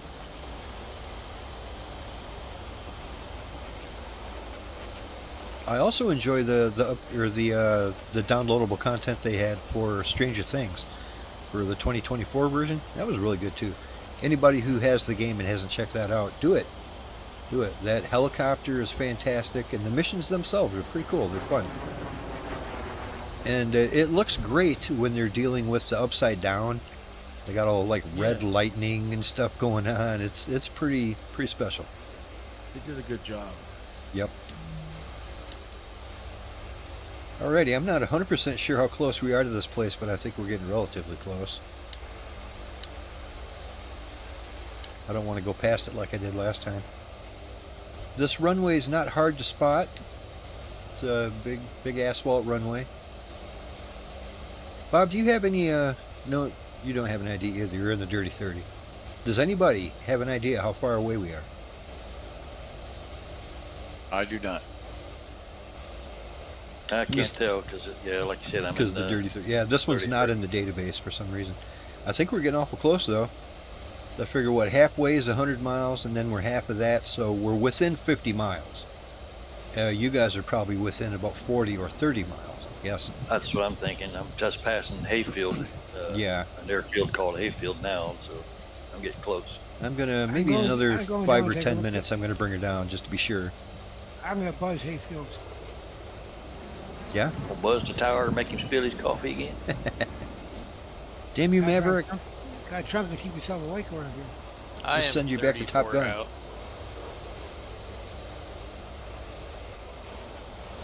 Lazerbolt, I'm 34 miles out, 33 now. Perfect.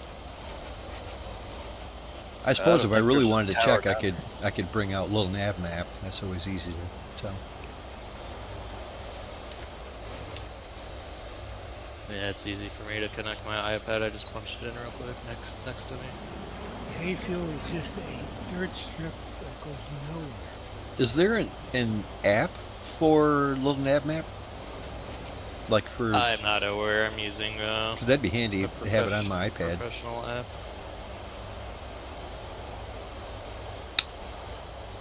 All right, it might be a little bit too early, but damn it, I'm going to go down anyway just to make sure we don't miss this airport. Reminder, this is our penultimate stop for the evening. We're going to take a little break, take a breather for 10 minutes. Let's see, the elevation was only about 600 feet, so I'm going to drop down to, well, 2,500. It should be in the neighborhood.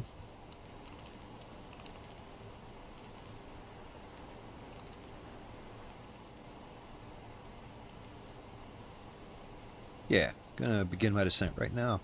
I gotta remember that I'm screaming too. I am absolutely hauling ass here at 340 ground. Alright, coming down, fingers crossed. Cross some fingers.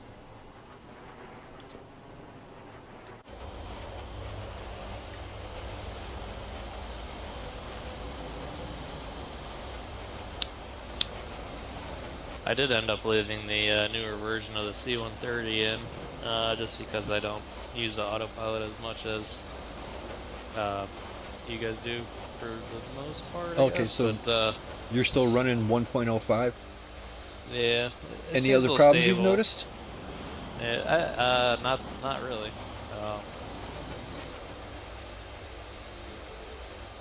Nothing except for I had to add that axis thing that I talked about with Longhorn earlier, but I don't remember having to need that before. So that might be something to note. That's a weird issue. I don't know why I've never had that with the steering issue. Never once. It must just be maybe I don't have that set up on my stick. There's nothing conflicting with anything, you know what I mean? But I use my steering wheel. I mean, I use the steering all the time, just twisting my stick, you know? Same thing as a rudder and all that. But somehow Yeah. I'm not having a conflict like a lot of other people are. Do So you mine have was separate a- rudders? Pardon? Do you have separate rudders, or versus your twisting your stick for your? No, I throttle don't or have foot pedals or nothing. I just have the twisty stick. Okay, yeah, because that's what I had. I had the Cytec 3D, Cyborg 3D, which is just a twist stick, and I use that for my rudder and my nose wheel steering. But for whatever reason on the Blackbird, if you twisted it left, your wheel would go right, but your rudder would make it go left. And then it just followed when I switched over to the Turtle Beach one. So, That would be annoying. So I didn't have anything set for nose wheel steering, only the rotor axis and the flight sim, and that was my issue why it wasn't doing anything. And then when I did put it in, like Longhorn said, I did have to reverse the axis to do the correct method there. Direction. Heyo. Oh, I didn't know you were on the right side. I thought I had an umbrella out or something. All of a sudden it got dark out. Yeah. All right, I'm going left. Okay.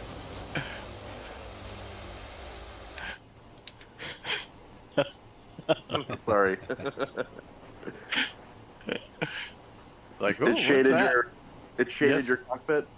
Yeah, real quick. I was kind of enjoying it. Danger. I'm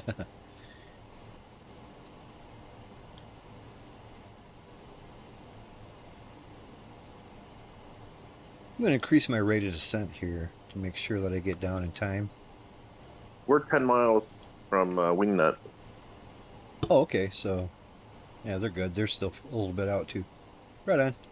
It's just I'm not descending very quickly. I'm still 6,500 feet. So it's not.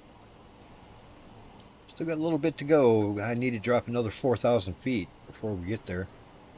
I think someone's following our flight plan using a Concorde, though, because I followed them into this first airport, and then I turned off the nameplates, and now I just turn them back on. I see he's now headed towards the second airport. Right on. Unless it's a huge coincidence, they're probably Yeah. with us. Nelson Cott. Yeah. That Concorde's quite a beast too. Oh yeah, we landed at the airport at the same time in the first one, and he's about 65 miles ahead of me now. Right on.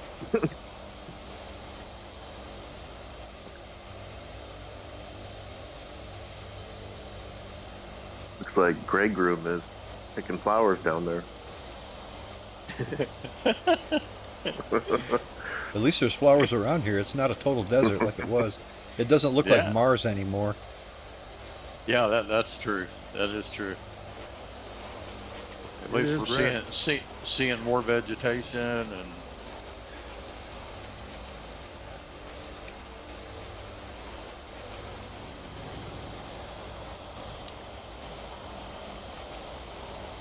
I'm 9 miles out and no, I'm final.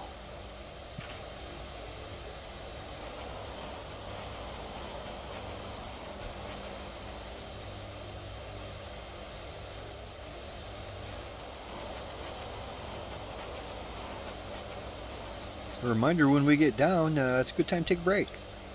Grab a drink, grab a snack. Update your cocktail if you need to. I think I need to update mine. Ooh. Whoops.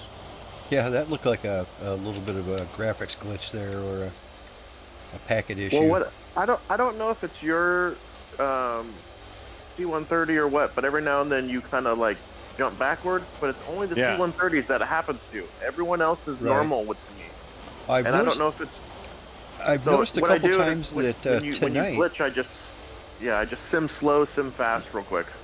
Yeah, I noticed tonight a couple times that as I'm looking backward, sometimes it looks like I'm kind of like going backwards and you guys are coming forwards. But today, a number of times, it looked like Miratech, you were coming forward. Everybody else was staying the same, but you were jumping forward. And okay, interesting. Don't know if that means you've got better internet than the rest of us, or what that means. But usually everybody stays the same, and I just kind of jump back a few feet. But tonight, more than once, I saw just Miratech alone popping up a few feet. I wasn't looking a couple seconds ago to see what it was, but that looked like a dramatic one. All of a sudden, you were way ahead of me. It's like he jumped ahead and then back. Yeah. Yeah, I have a button forward and back for sim speed, so I just like quickly can go up and down, and I accidentally hit it when I adjusted in my chair. Oh, right. Yeah, that's one way. Okay. Yeah, look, you just you right can now, do it in real life too. Just now, you went backwards just a little bit. Everybody else stayed the same, but you went backwards just a couple feet. It's no biggie. It's just an observation. Would screenshots cause that? Ooh, I better pay attention here. Possibly. I'm missing the runway. It's not impossible. Anything affects Microsoft products. Yeah. Okay, Especially seriously, Microsoft products. I gotta pay attention to what I'm doing here. You're way off. I know I'm way off, and we're there. It's all right, and you're going like super fast. You got that's it. good for me and you. All right, autopilot off. Let's get this bird on course. Finally caught up to everybody. About ready to go right past them. Oh yeah, I missed that runway entirely.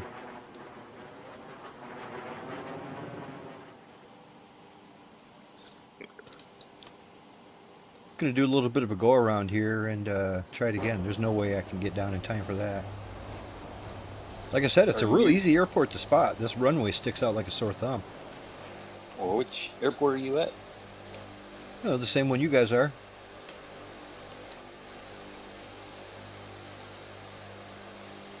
Okay, doing a little bit of a go around, little teardrop shape. We're gonna come back.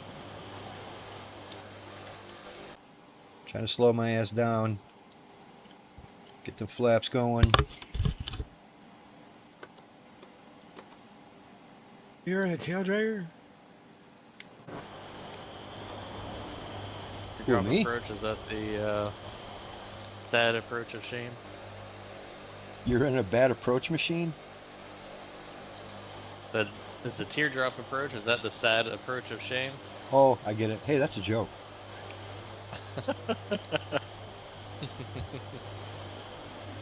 Okay, let's try this again. Looking much better this time. I was just kind of daydreaming, and next thing we know, it's like, whoop, we're here. Oh my gosh. He's screaming at me. Dude, I just lost all, yeah. How slow are you going? Jeez. I'm 135, 32, 25, 24. I'm trying to maintain 130 at the moment, but I am no longer on auto throttle. Oh, I lost it. No.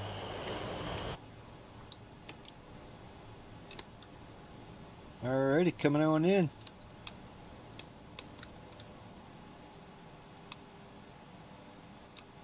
There's some nice little flowers on the ground here too, some little purple ones in there.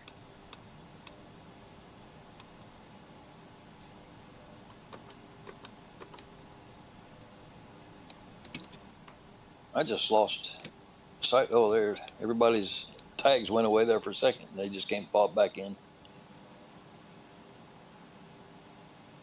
Well, that was much better that time.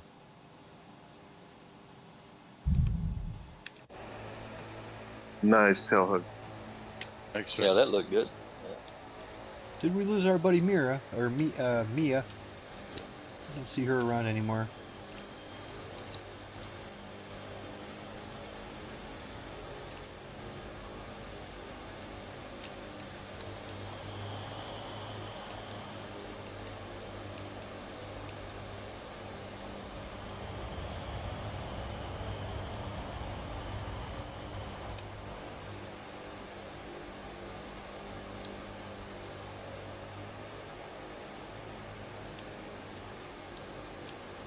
All right.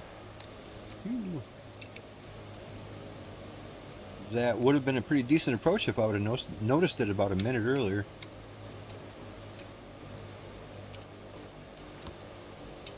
Exploder over here is trying to flush me out.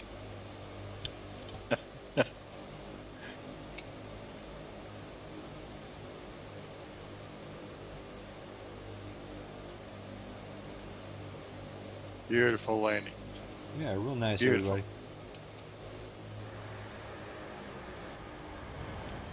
Whew. I didn't make that last approach easy for you guys trying to follow me. Because all of a sudden I went down to like 120 knots, and that is not easy for you guys. I was doing a lot of throttle management. I had to burn out of it. That's why I lost it. Yeah. I was the falling leaf.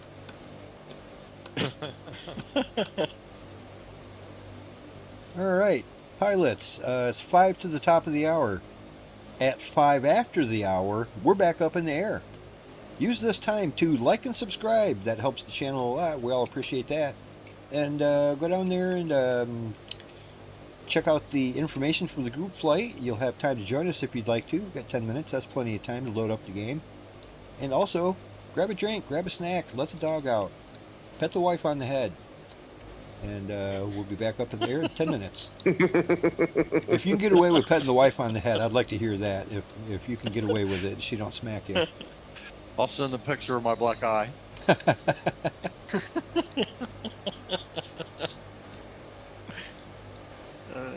The Concorde coming back in. Right on. At this airport here? Yeah, or it looks like it. Nelson something. I don't Like see the name sauerkraut, tag but- just yet. Are they on the ground? They're not on the ground yet. No. No, they're still 6,000 feet or 8,000 feet. Yeah, I'm 76 Boats, I'm miles behind. crossing. That's cool. I haven't seen I haven't seen Concorde in the game. I'm assuming it's not a default aircraft. No. I think it's part of the aviator pack. Oh, Nope. I see. Not even that. Not even that. Okay, Nope. well then I guess I bought it a long time ago in 2020. Yeah. And That's how I have it. I think it's DC Designs that put it out. But it came out in 2020, but they've done a couple of updates that are supposed to make it more 2024 compatible. yeah, that's why I thought it was in the aviator pack.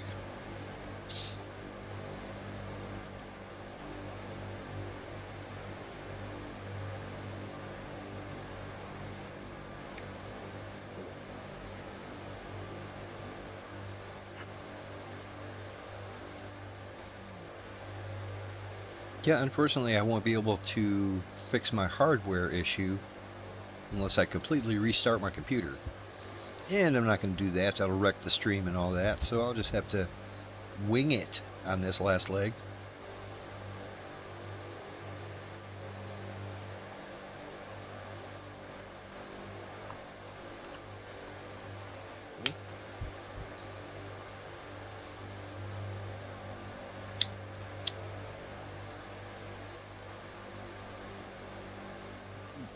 Back in 10. See you in 10.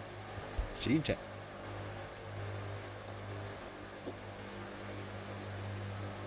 Well, it was nice seeing Mia for a little bit. We haven't seen her in a few weeks. It's always a pleasure flying with her.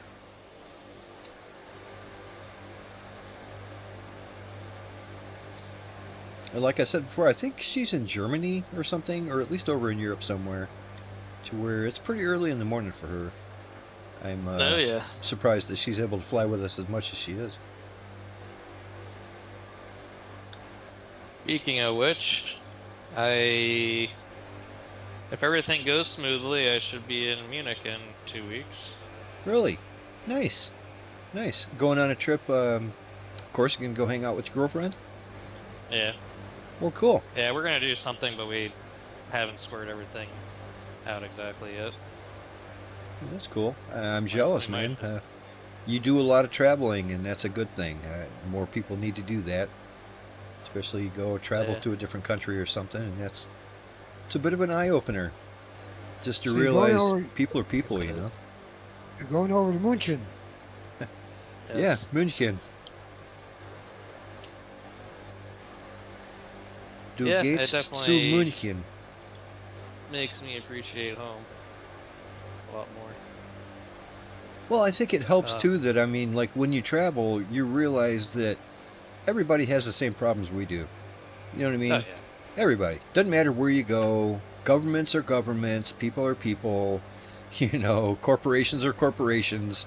It's not just America that has the problems that we have. It's all over the place. And it's just Exactly. human nature. You know, that's just how it works.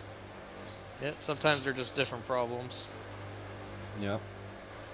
and When do you expect Yeah, to leave? I'm pretty sure I'm going, but I'm not sure if I'm going exactly that time because I renewed my passport and it came in damaged. I don't know if I told you guys the story. Did it had hair on it? Yeah. Like there was a yes, bunch that of one. hairs embossed into it? That's weird. Yeah. So then they came back and they sent me a letter with it saying, oh well, all the information on there is correct, but I wasn't sending it for bad information. And I wrote a letter in there saying it was damaged too, so either they didn't look at it or I don't know. So And is it a then- problem that there's hairs in it? I mean, it kind of looks like you made it yourself, doesn't it? Hey, right? It's kind of a red flag in my opinion, but it's not supposed to be there. I don't know if it would be really a problem, but I don't want to create problems. Right. But then, I got a passport card with it too and stuff, so I sent it back with that. But then they sent it back. They stapled a bag with my passport card in on my identification page. So, and that staple started ripping that page as well. And then I called them up, and they're like, yeah, that's not okay. You need to send it back again. That's not okay. Well, hopefully they get that squared away before it's time for you to go. It looks like So your passport's going to put more miles on than you are. Yeah, I might have to take an emergency trip to Miami because it's the only one in Florida to go do it in person. And I already have an appointment set for the day before I fly out, if mine doesn't come in time. And with all that said and done, I'm gonna have to pay for a whole new passport plus like a $65 expedite fee, and may not get my money back for the one that they messed up in the first place. So I don't know where this is all gonna go, but it's gonna be a really frustrating long-term story, drawn-out story. I think it's gonna be. But everybody that I talked to on the phone for this passport support number and stuff, the official government one, it's been really quick. They've all been not long wait times, like 1 or 2 minutes. Well, that's cool. And That's unusual. They've all been super duper duper nice and just trying to do the right thing and help me out and stuff. But Well, very cool. but Well, it the might people help that you. actually- It might help the fact that you travel a lot anyway, so it's not like it's an out of the blue thing. Why you travel? You travel all the time. You're used to having correct paperwork, so. I don't think it's any of those kinds of little issues. It's just a weird issue. Well, like they're not looking at my stuff, and Sometimes bureaucracy Singling out. just gets odd that way when you're trying to get, trying to get something done. See, Lord Nelson And brought that bird in, looking pretty good over here. you can imagine they have very specific rules on everything except these one-off things that almost never happen, and then when they do happen, it's like, trying to, I don't know, take a white piece of paper instead of sandpaper and get the paint off your car or something. Right. It's gonna take forever. So we'll see. We'll see how it goes. The only thing I'm starting to get upset is that it's just, that was a little bit frustrating to get it back. And to get a paper back saying that I was trying to get a information change, which clearly the statement that I wrote and everything that I was told to provide in there says exactly the opposite. Well, you definitely want to get that squared away before you go. 100%. Well, I can't. I mean, if I don't have a passport, then I'm just not going to be. I'm going to have to fly Right. back. It'd be a waste of time. And, You might have to postpone your trip. Hopefully not, though. You said it's about 2 weeks away.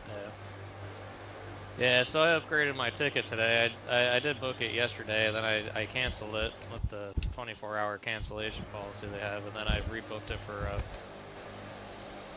more expensive ticket to make it a little bit easier to move my flights around.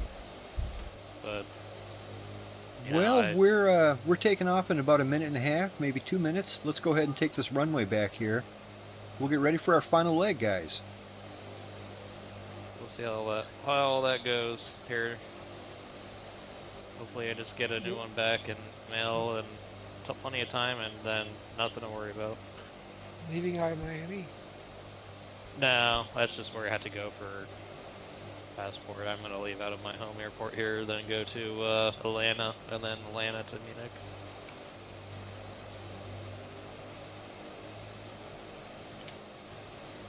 I was through the Atlanta airport so many times I thought I lived there. Yeah, she's a Delta connector. 4 runways. You know that? Yeah, I've flown there myself before. Like, in a small airplane. Actually, that's my little picture of my little orb name here, is that Atlanta Hartsfield in that small airplane that I flew there in.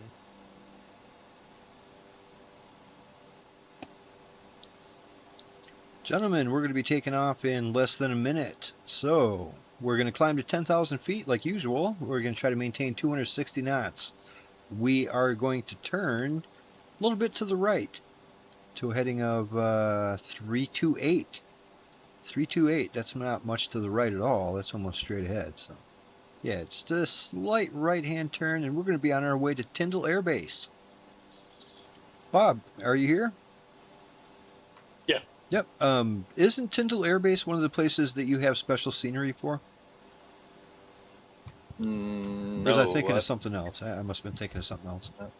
I've got a lot of military bases I did have, but not this one. This one is it's got the military aircraft there. Yeah, it's one of the ones with the gold star, so it's a nice looking airport already, just right off the bat. Yeah, got some So, hard shelters and yeah. parking and stuff. This is also not a very long leg. This is almost half as long as our first two legs were. This one's only 120 miles away, so count on that.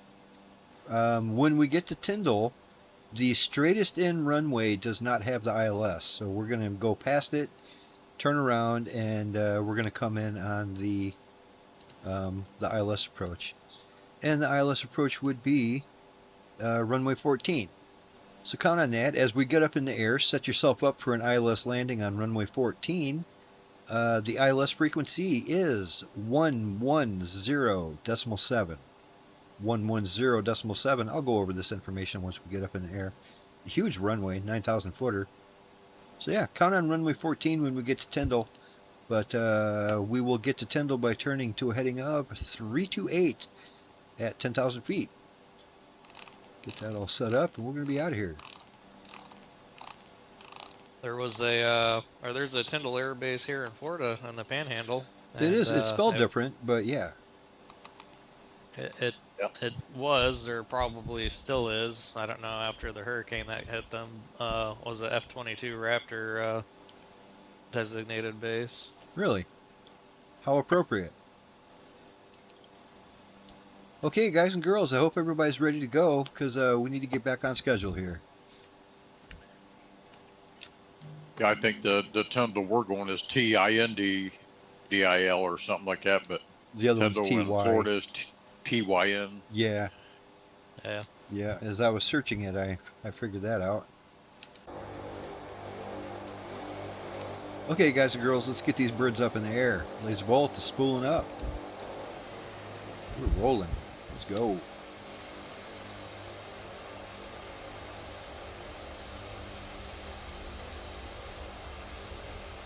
Okay. Having Apparently steering my rudder's issues? Not good enough for this. Is that steering thing being weird? I don't know what that was. I think it seemed like it was like a crosswind thing or something at first, but There is a huge crosswind here. As a matter of fact, there's a huge headwind here if you're in real live weather.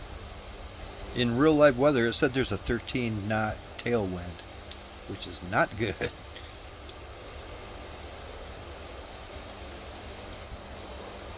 Away we go. A reminder, this airport is, of course, in the database. It's a military base. It's in the database for the Dirty 30, so we ought to be able to have everything all squared away for us. That'll be easy enough to follow. I'm going to go ahead and get ready for that. no, I thought I was hearing some rattling going on behind me, and I think it was just these boys and these afterburners Tearing the place up. There was 3 of them that went like all around you. Burning that kerosene. I was like, "How is there something wrong with my plane? Why does it sound like it's rattling?" Rumbling, yeah. Yeah, it's kind of cool that you can actually hear exterior environmental sounds like other airplanes and stuff like fairly accurately in the simulator. Way worlds better than like FSX used to ever be and stuff like that. Yeah, yeah.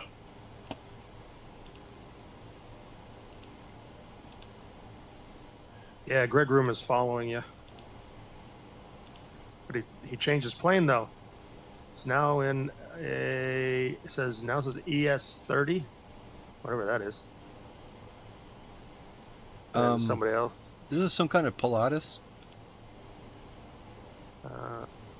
Not sure about that. I thought I saw him in a Pilatus of some kind.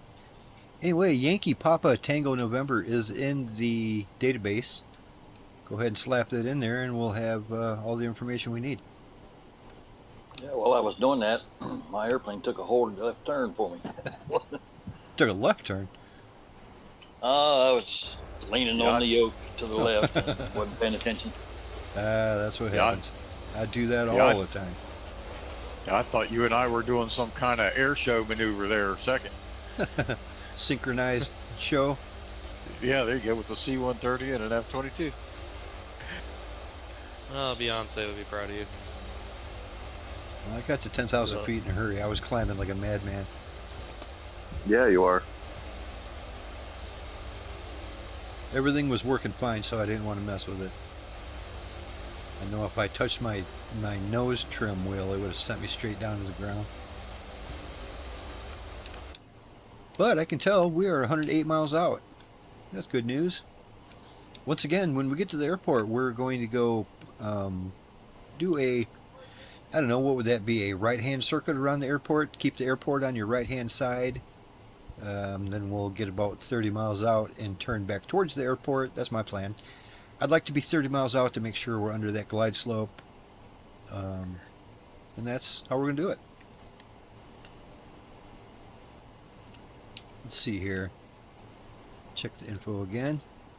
Set your navigation radio to 110.7 on your nav radio. So 1107.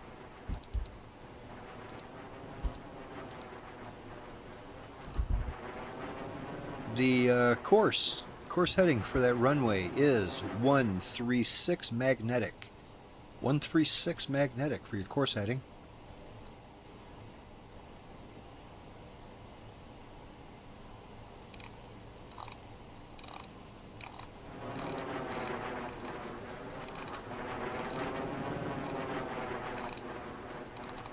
Well, I can hear those jets zooming around.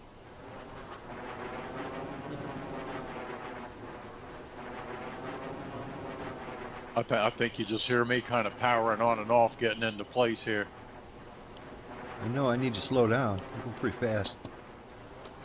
290. Yeah, 291. it's pretty quick. I forgot to set my auto throttle here. Okay, bring it down to 260, I should say. All right, holding 10,000 feet, 260 knots indicated. And we are on our way. Course heading of 328 will get us there. Like I said, when we get to Tindal, we're going to take a right-hand circuit around the airport. Come in for runway 14.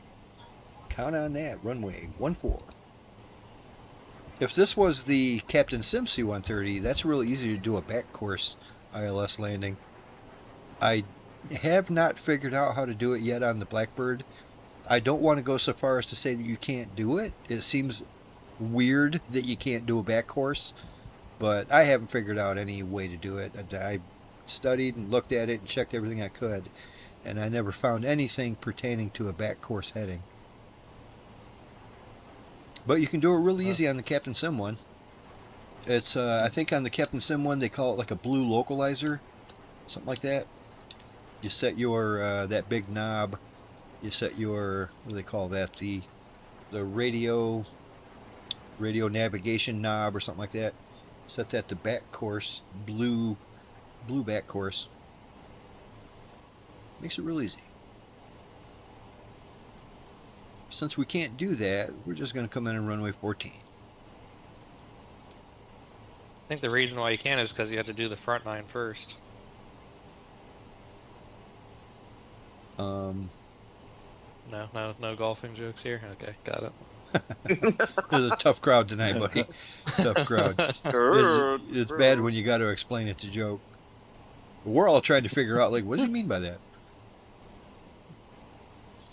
I love it.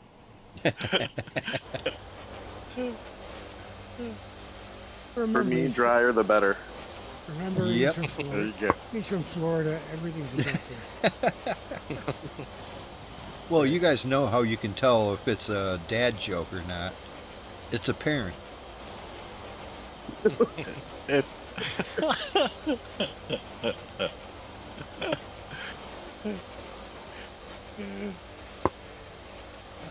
I don't remember who, but I don't know if it was you, Laser, but there's like a series of like two or three of those that you can wrap together. I seen a comedian one time cracking those jokes, and yeah, there's a whole series of them. That like really tie in together. It's great. Okay, here's my favorite dad joke for y'all. Why does the Little Mermaid wear a pair of seashells? 'Cause she outgrew What? her bee shells. but that's yeah.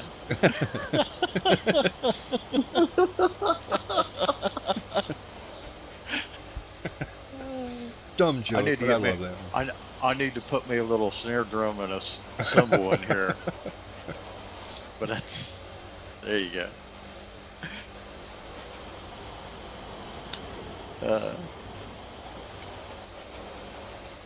Come on, Tailhook, get it close. What was that? Get close. Get to Cloak? kiss the wingtip. Oh, Oh.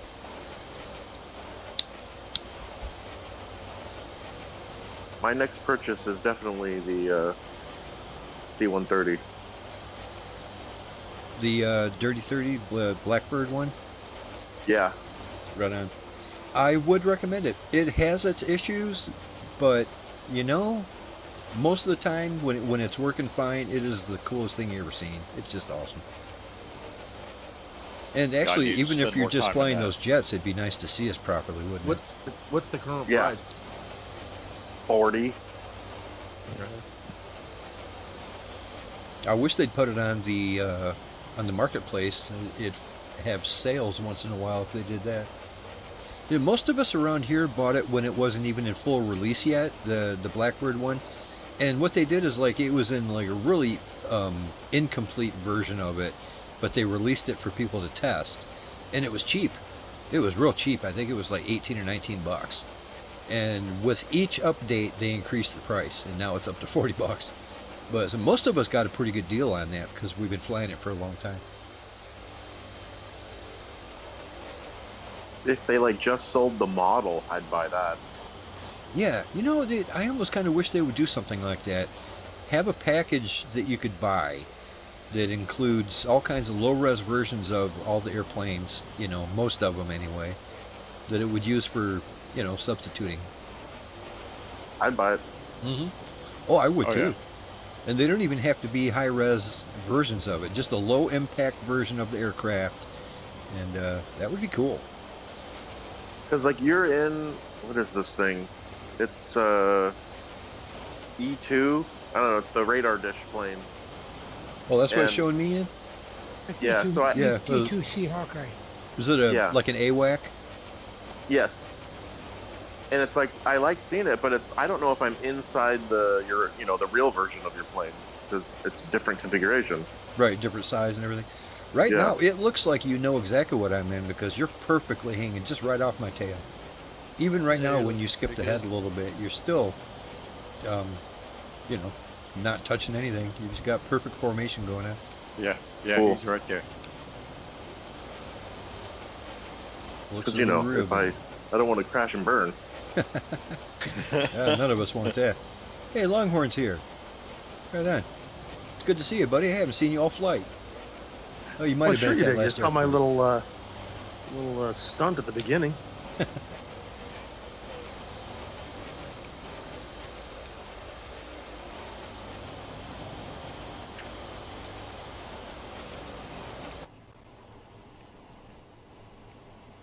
We are getting there in a hurry. We're only 66 out. We are really getting there in a hurry. The nights go too quick on Friday night flights. They sure do. They sure do. It's hard to believe we've been flying for 2.5 hours already. Yeah, Travis, that's a great picture you just posted. I like that. No, that's so you know where you're at because you're pretty Yeah, much in the you same show spot. that to the stream here. Nice. Right from your interior cockpit. Looking real good, everybody.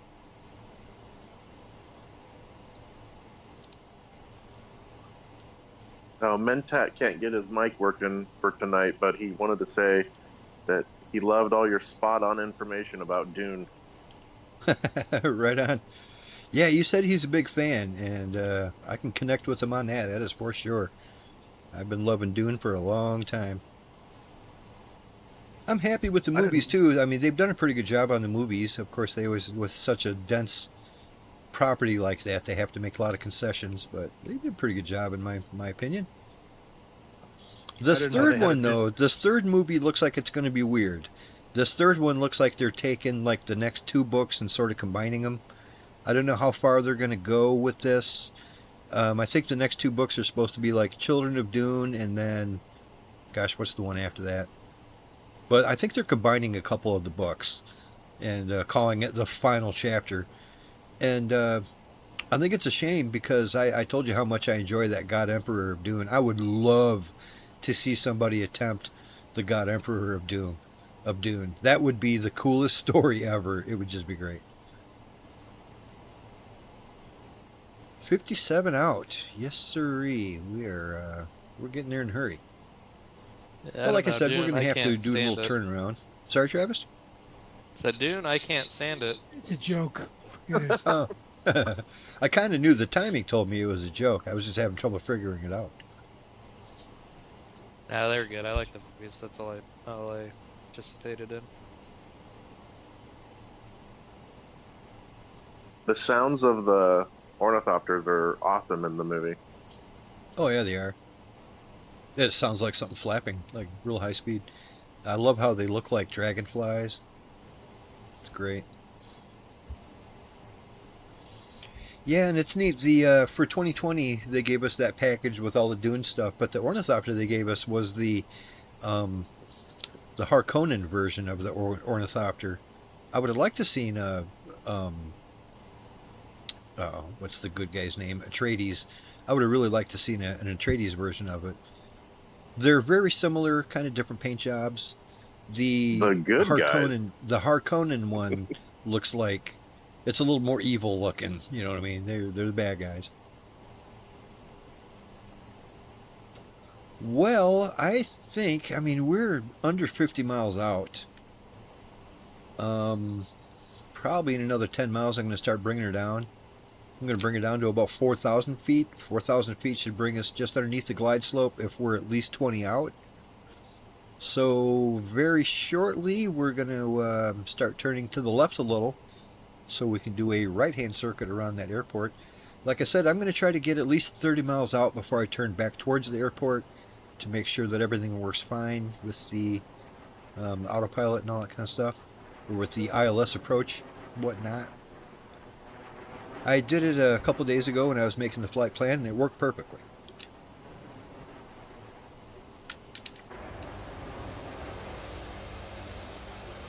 You're gonna attack Longhorn, be careful. I can't see anything in this big plane. Must have gotten broken the TFR. I got Miri and Tailhook up there keeping an eye on you. Yeah, they just like rolled over to him completely. Or one of them was doing a rollover. It was pretty fun to watch. Pretty cool. It's like the Up movie where squirrel. That's every dog I've ever met acted like that dog.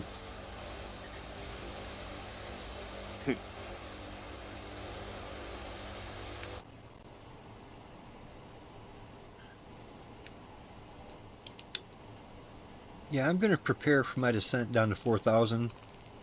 It's, like I said, we're not in that big of a hurry because we're going to go past the airport.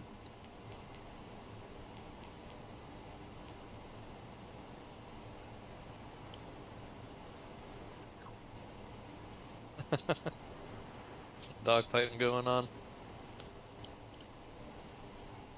I'm glad that I downloaded these airplanes because it does make it a whole lot better. Very nice. Oh, who was that guy that flew with us last week? A guy from Australia. Can't quite remember his name. His name tag, Umi something like that. He said he's plays in a bluegrass band here in Australia. Okay. Wow. Yeah, that sounded kind of cool. I think he even said that his significant other, don't know if it was his wife or his girlfriend. I couldn't hear him very well last week, but I do remember him saying a few things like that. He said his significant other was performing somewhere nearby. Might have even been someplace that we visited last week. I think that's great. I like artists and musicians and stuff like that. I Yeah. think it was pretty called cool. UK Grass. Yeah, that's what it was. Yeah, that's the name. Yeah, he flew us with it once before, and his mic sounded did. fine. Right, But right. last Last but week all it of was a sudden it sounded like he was in a barrel. it was booming. It was almost too bassy. It was hard to understand him. He claimed that we couldn't understand because of his thick Australian accent, but I could. That wasn't bothering me. It was just his microphone was acting weird. And I felt bad because he was trying to talk to us, and I didn't even know how to respond because I didn't know what he said. And I didn't want to respond by saying something stupid, you know. Yeah. But in hindsight, I did catch a few words, such as he was in a bluegrass band, and his wife was performing somewhere nearby where we're flying. I thought that was just pretty cool. Yeah, that's That cool. is cool. Alrighty, we're 30 Actually- out. I'm going to slowly drop her down. We're in no big hurry to descend, but I'm going to drop her down. I'm going to try to keep it around negative 1,000 vertical speed, VSI. See how this works. I actually like bluegrass. Maybe not every song and every band, but Huh? some good bluegrass music, some rolling. Some of the best shows I've Fun. ever been to, some of the Bluegrass best is good. concerts and events I've ever been to were bluegrass/folk music. Just the Yeah. atmosphere is hard to beat. The people you meet are also kind and a little bit Oh, yeah. tree huggy, but still, it was, it's very cool. It was every time I've been to a folk festival, it's just been great. Well, Yeah, just it's a lot of that stuff being acoustical instead of being electronic, and Yeah. I think that it's got such a good sound, like a stand-up bass, and Oh, yeah. a banjo and a fiddle, and Yeah, yeah, it's kind of like Just the like- difference. Good. that's Like just that. like the old hee-haw days. Yeah, he said Yeah. he played the fiddle. Love me some hee-haw. I'm going Oh, to yeah. begin turning left here a little bit. Like I said, I'm going to try to maintain roughly, 25, 30 miles. We're already past that, but I'm going to try to maintain some distance from the airport before we make our final turn here. Your guitar analogy is kind of like being in the city versus being out in the country, a little bit. Yeah. The electric and acoustic. Yep. Yep.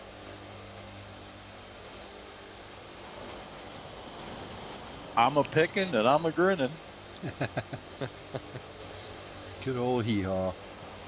There you go. Tell you what, My- it my is hard wife- to beat my wife- Roy Clark. my- Roy Clark is the most Yeah. amazing guitar player. If nobody Oh, my knows who Roy God. Clark is, go check out Roy Clark. He was astonishing. Oh my goodness, he's The amazing. Spanish guitar He's he would amazing. play. Sure, I'm familiar with them. I'll have to look at I remember as a kid watching Hee Haw all the time, and Yep. they didn't really showcase him that much. He was just a guy just some dude that made funny jokes, and you could tell that he played guitar and stuff, but I didn't realize he was a virtuoso. Like years later, I saw some videos with him, and it's like, oh my God, that's Roy Oh, Clark. yeah. Good Lord, Yeah. his Spanish guitar is sublime. Oh, everything from Spanish guitar to fiddle to acoustic to 12 string. The banjo. He's amazing. Amazing.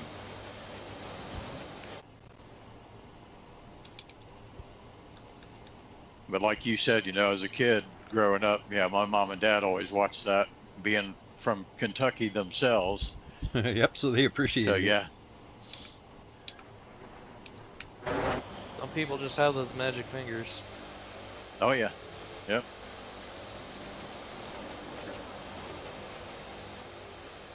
It's just like me playing drums. I've tried guitar, I've tried bass. Nope. I'll just beat on things. That's what I like to do. I'm kind of the opposite. I've always gravitated towards guitar and stuff. I've always, picked it up rather easily, and Yeah. practiced for a few years and got good enough to be in a band and all that. But every time Right. I've sat behind a set of drums, I just can't do it.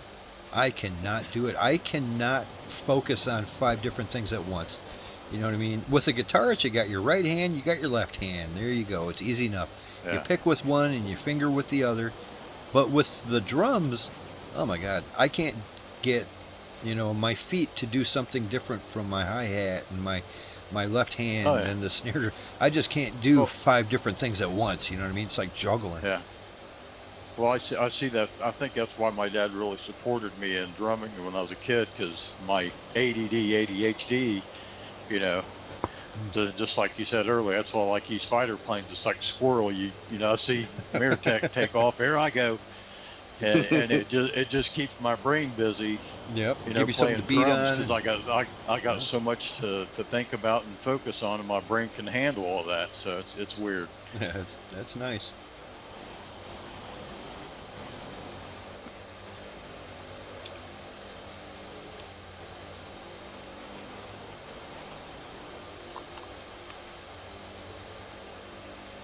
It's going to be nice doing an ILS approach. We haven't done that in a couple weeks. Love it.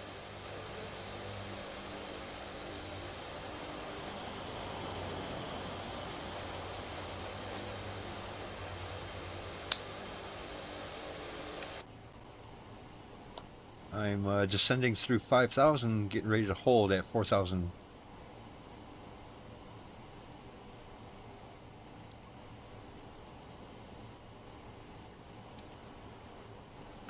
We're 17 out right now. I'm gonna try to get a little further out. I want to be at least 20 before I make my turn to final. That way I'll be positive that I'm underneath that glide slope. Mirtech, I'm amazed at how much super glue you got stuck to the back of Laser's tail there. He's steady That's Eddie, amazing. isn't he? That's Steady as a amazing. pie. You can see the super glue? Yeah, I thought I did. A little dabble, do you? Man, it's definitely working. Got that little guy up here with the hat on with that I-beam hanging on. That I don't one think drop he has on a there.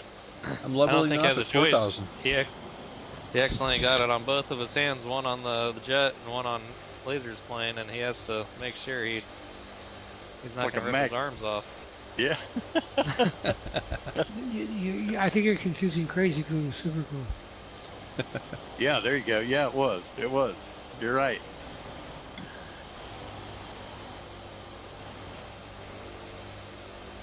I just like practicing over and over and over and over and over.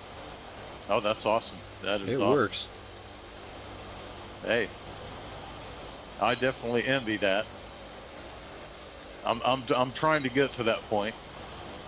Are you in VR or flat screen monitor?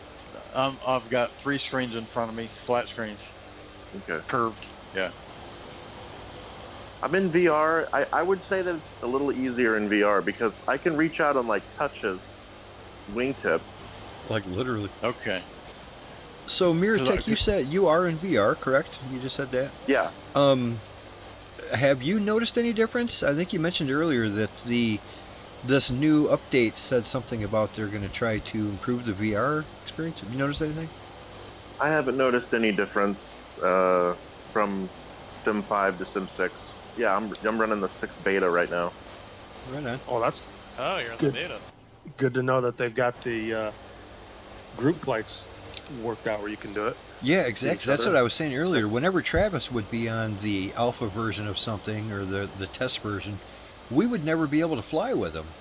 But apparently they changed that, so that's cool. Yeah, someone said that went back to it at Sim Update 5, which I didn't know it at the time because otherwise I would have went to the Sim 5 beta. But now knowing that you can, I might just put the 6 beta on this weekend. I've always been so scared to try it for that reason alone, but here's proof positive that it works. I'm looking at Mirrortech Yeah, right now, and it definitely works. Yeah, I'm definitely interested in looking into that. Yeah, any like I said, any it's not word on how noticeable, long it's but- going to be in testing and when they're going to release it, or They haven't said. I'm sure it'll Well, be they as soon as possible, but they haven't said. I'm not sure. I It's just heard probably long. VR better and tried it. It's VR probably better. Sign me a up. long way out because they just released it this last week or Yeah. a couple of days ago or today. About 2 weeks ago. They're on their second beta drop yesterday. Oh, okay. Gotcha. A little update for it. Yeah. I need to go read the previous one then because I think I read the one that just dropped and I was like, oh, that's not very much. Well, that's why, because I completely missed the first one. Well, anytime the update involves optimizing something, and it sounds like they're trying to optimize the VR to perform a little better, I'm all in. That's the kind of updates I like. Yeah. Yeah, there's definitely been some rough patches here and there and stuff, but I think they are truly trying, and I appreciate that, even though Yeah, it's a whoops. struggle sometimes. I hit it again on accident. I've seen that. Yeah, that time There you you jump go. way ahead. Well, it's when Yeah, it's you when fixed you it shoot, quick enough. I don't know, whatever the packet lag is. I don't know what it is, but you kind of. I just tried to shoot back with you, Right. but I accidentally hit forward. Well, I you're know doing that a probably fine looks job. really bad. They don't make it easy, and you're still doing a fine job. Yeah, it's like a hiccup. Hmm.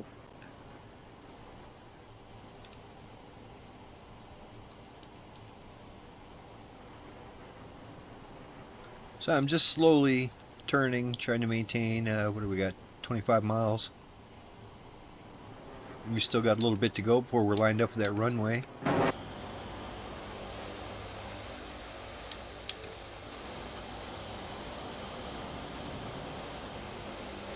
So I really like the tail graphics on Mentat's airplane there.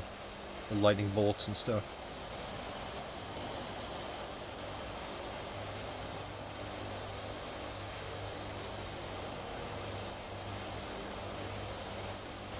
I was hoping the 6 update was going to fix this little packet thing, but here's the thing too. I'm running it, you guys aren't, so maybe that might be it too. If we're all on it together, maybe it's fixed. You know what? That might explain why this is the first time I've seen you independently doing stuff. You know what I mean? Maybe, Usually it's yeah, everybody. maybe.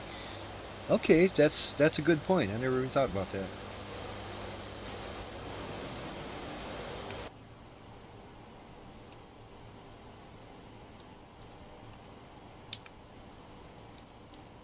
But I can't complain. This game's great. Oh, it's awesome. It's awesome. With all the complexities, it works great for as involved as it is. Not to mention the fact that, look at us, we're all using non-built-in aircraft. We're using other companies' aircraft to use this sim. And for the most part, they all work great. So it's pretty hard to keep everything on the same page, and they're doing a good job. Mm-hmm. I don't know, it's unplayable. I quit. See you guys later. Unplayable garbage. Yeah. That's always my favorite review you hear. Like when the sim first came out, half of the reviews were it's unplayable garbage. It's like, really unplayable? We play it every week. What are you talking about? Unplayable garbage. What's your issue that prevents you from even enjoying it, you know? Oh well, people will be people. Critic. Yeah. I will say for the 2020 edition, this 24 one's way better in VR. Yeah, and also, I mean, it makes a big difference what airplane you're in. Something like this Dirty 30 is a pretty big frame rate hog, so that doesn't help. But it does for the most part, it works pretty good. I never do VR in a group flight. There's just too much going on. But by myself, when I'm just testing the flight, I love being in VR. It's hard to beat. Oh yeah. Well, you're the cameraman. Yeah. There you That's go. what Tailhook and I we rewatch the videos just to watch ourselves. Yeah, yeah, we do. That's funny. Yeah, I What brand usually, of, after the flight, I'll go back and watch a portion of it at least, just mainly to make sure that all the sound levels are fine.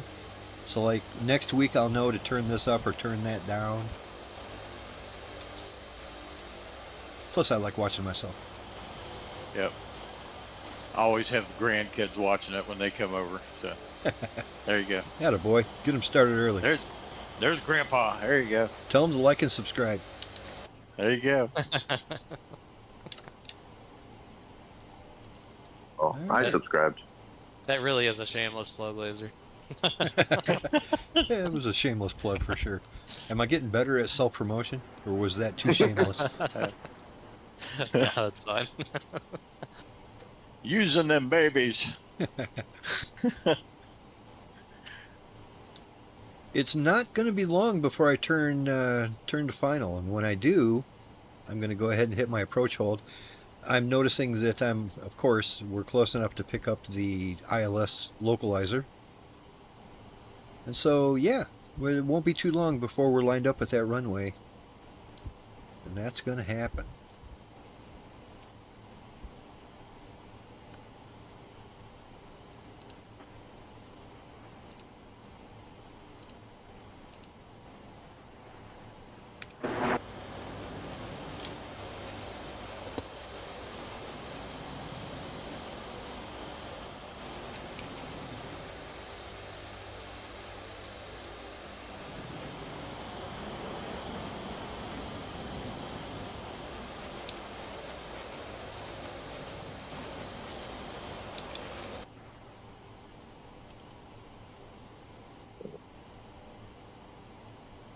Yeah, I can tell we're within, I don't know, maybe 15 degrees of being perfectly lined up.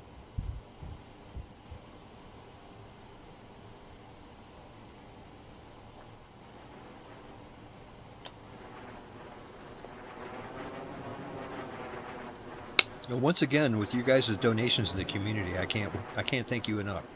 It really helps out a lot. And it's great to be able to keep up on the aircraft that people want to fly and to see them properly.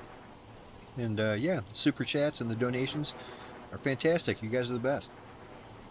Heck yeah. You are welcome. Yes, sir.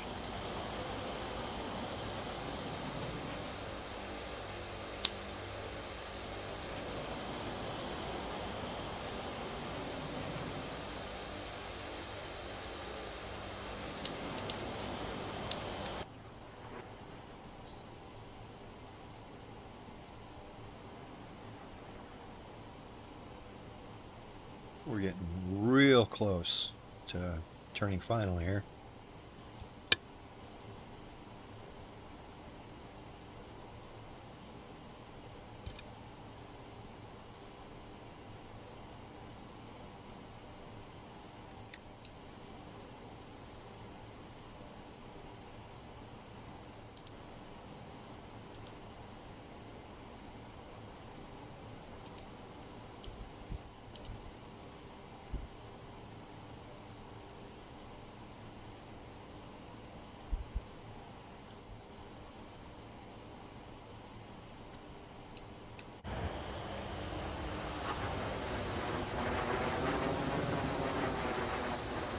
I love the way those jets sound. Solid.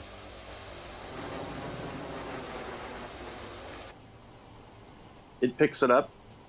I can hear it when I'm on the outside of the aircraft. Somebody just flew by me and it made a big noise. Oh, that was tailhook peeling off. Oh, right on. It must have hit the afterburners or something because it got loud. Okay, I am going to go ahead and turn final for runway, what are we doing here? Runway 14. Turning final, runway 14 at 27 miles.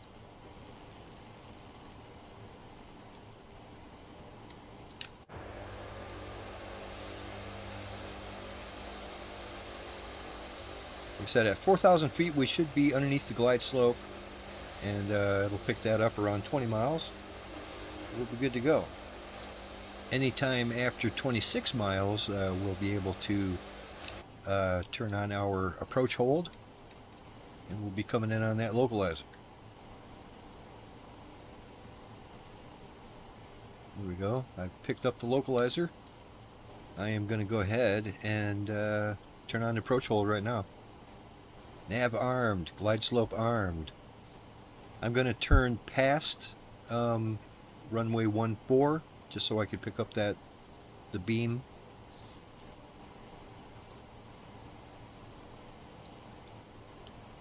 24 out.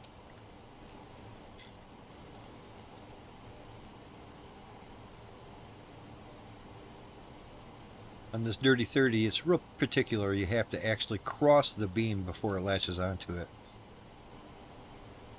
Most of the time. Sometimes it surprises you.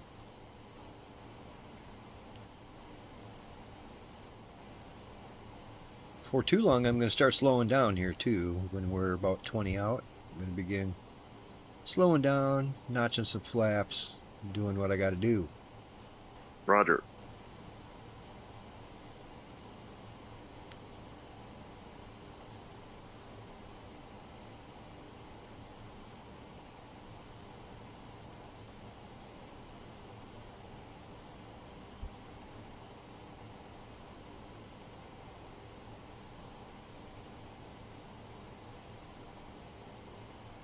Alrighty, I have picked up the glide slope localizer, or the indicator, and I have captured the navigation source. Things are looking good here. We'll see how far it shoots me straight up in the air once that navigation captures the glide slope. This Dirty 30 has a terrible habit of, it'll bring you up to the glide slope. It's not supposed to, but it will. Alright, we are on a perfect approach, runway 14, 17 miles.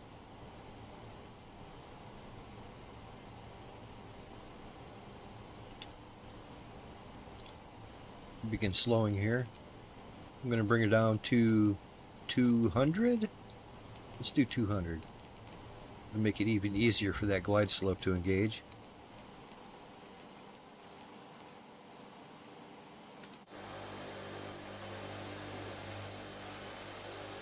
Makes it easier if you bring a ring.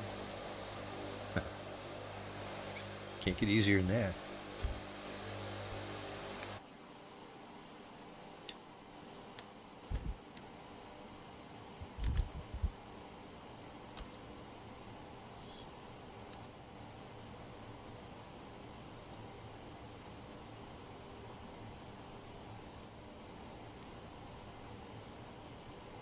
My glide slope indicator has begun falling. I should latch onto that any second now.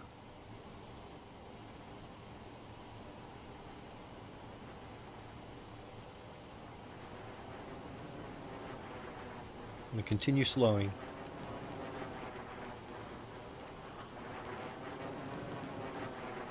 Glide slope captured. It didn't bring me up at all, and that is good news. Should just start bringing me down here in a minute.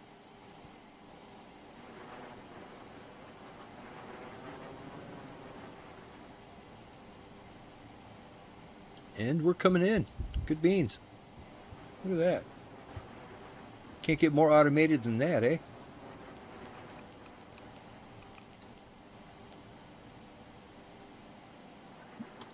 Coming in. 10 miles.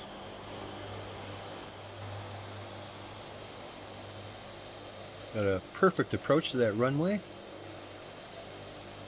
This is Tindal Air Force Base. I also noticed that most of the cool stuff at Tindal Air Force Base is at the beginning of the runway that we're landing on. So after you land, back taxi to the beginning of runway 14. There is other stuff at the other end of the runway, but there's a weird trench. There's like a big trench that's hard to cross over. So I'm not even going to try to get to, like, that'll bring you over to where, like, I don't know, the tower might be over there or something. We're not going to worry about that. We're going to back taxi to the beginning. You will see at the beginning of runway 14, just off to the right, there is a balloon.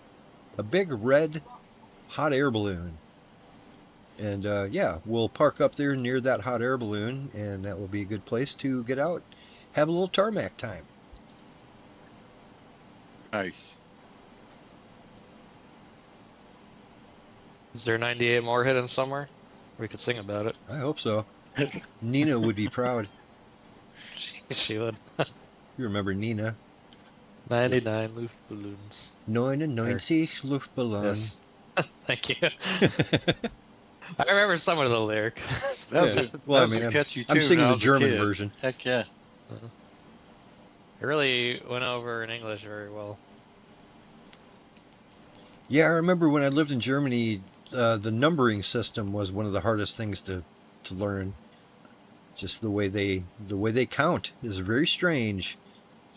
Like for instance, the number 36 in German, 3 is drei, 6 is sechs, but to say 36, you would say 36, which means 6 plus 30. So that's how they count. 6 plus 30, 7 and 30, 8 and 30, 9 and 30, and so on.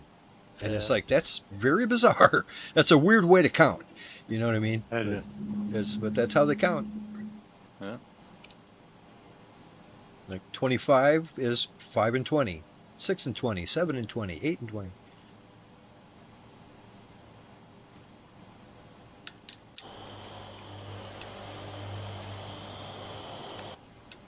Okay, I'm going to slow way down to like 140.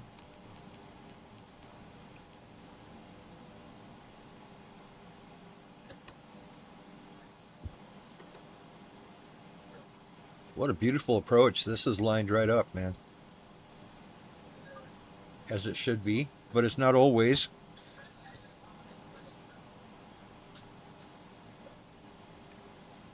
Lasers on 2 mile final approach, runway 14. Man, I can barely see. Your nose is so high up. Yeah. Don't forget your gear. Yeah. Of course, like you said, you put the gear out and it's slowing your way down. I've found too, if I put my gear down when we're going this slow, it helps me give it a little more power because it's got the drag on the wheels. Might put your nose down just a little more. So I don't have to go so high alpha. Right on. I'm trying to. That works a little better. I better turn my autopilot off over here. Oh gosh. Okay, coming in. Auto throttle off. Let's go. Woo! I waited till the last second to do that. I should have done it a couple of miles earlier. You guys see that balloon over there? Oh. I want to keep my wheels wheels right in the air. under my wing, and that was perfect. Yeah, that's what Is your gear out? It doesn't look like your gear's out. Yeah, I don't know. No one's gear shows for me right now. I don't know if it's the update or what. Put your wheels in there like you just don't care. Yeah, I was trying to ride a wheelie past laser there, but I brought it down. Looking good. Anyway, you will notice if you get a little closer to the airport over there, that there's kind of a trench. It's a weird, it's a trench and a very narrow taxiway. I don't like it.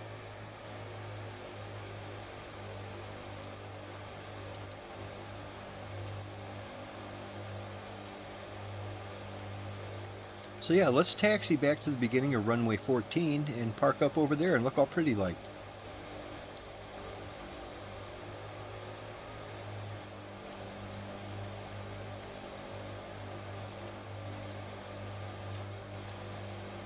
Everybody did a fine job getting these birds down.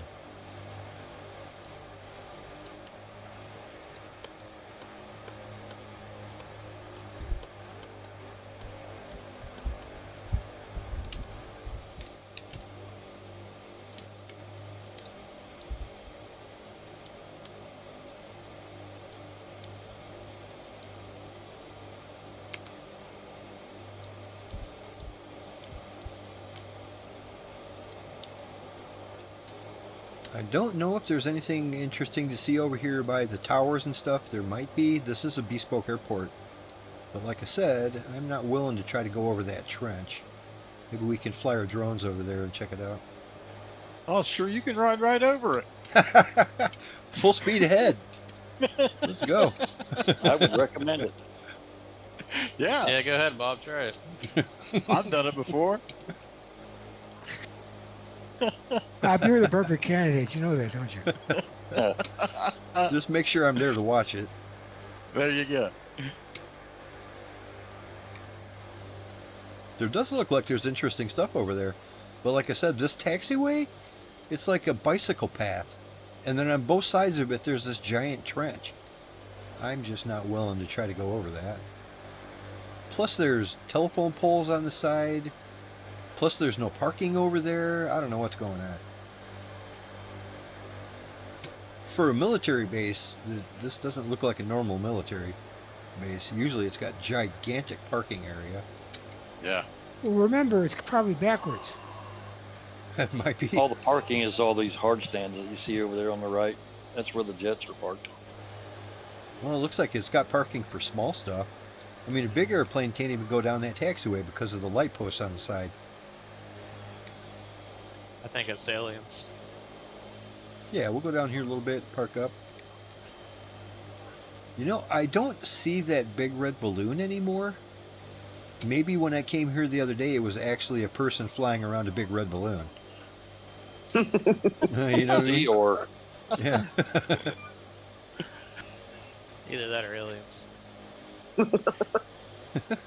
I'm going with aliens. I'm going with aliens. I think maybe it was. Oh, what do you guys think about that Blue Angel that they were having the big old hissy fit? That thing just probably ended on the sand, didn't it? I think that maybe Yeah. it's not really per the rules and should be noted, but I think that the internet took it to a different extreme. Was that those Oh, guys yeah. that were flying over the beach? Yeah. There's some cool footage. Yeah. And Looked good to me. the people on the beach didn't seem to care. They loved it. Oh no. They But were I all can rooting see for it. where, you know, that might be Yeah. against protocol. Yeah. I think I heard that Pete Hegseth himself said not to worry about it. Yeah, there you go. Yeah. Oh, Yeah, that maybe a does good it slap. for me. Yeah, that really makes me feel better. A good slap on the wrist, you know, Oh, but oh yeah. I'm not sure what the idea was, if that was pre-planned or what the... It's hard to say anything without knowing what was really going on, so... Right. So we got Nell Zonk. I wonder if that's Lord Nelson in YouTube. He says that he can see it. I think he's talking about the balloon. I still don't see no balloon around here. Not like I did the other day. The other day it was hard to miss. I mean, it was like right here. It was across the runway from us. I don't see it right now. Maybe it's animated and it kind of flies around a little.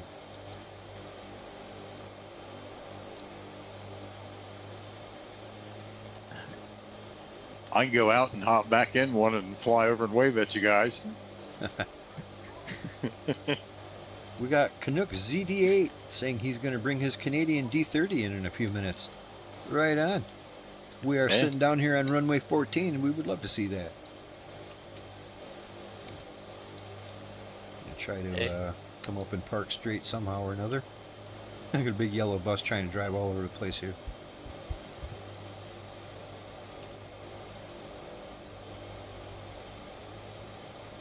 This Dirty 30 is not the best at taxiing. You gotta really finagle it.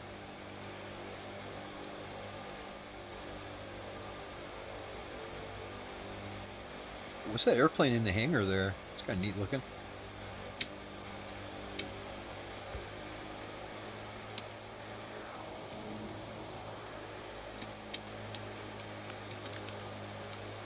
Whoopsie. Gonna do a backflip. Popping willies. Yeesh. Mind you, never let you have But your that's- hands in my car. That's one of the things they teach you. If you're using your reverse thrust going backwards, don't hit your brakes. Real nice. Yeah, let's park right up here. I'm going to shut these engines off.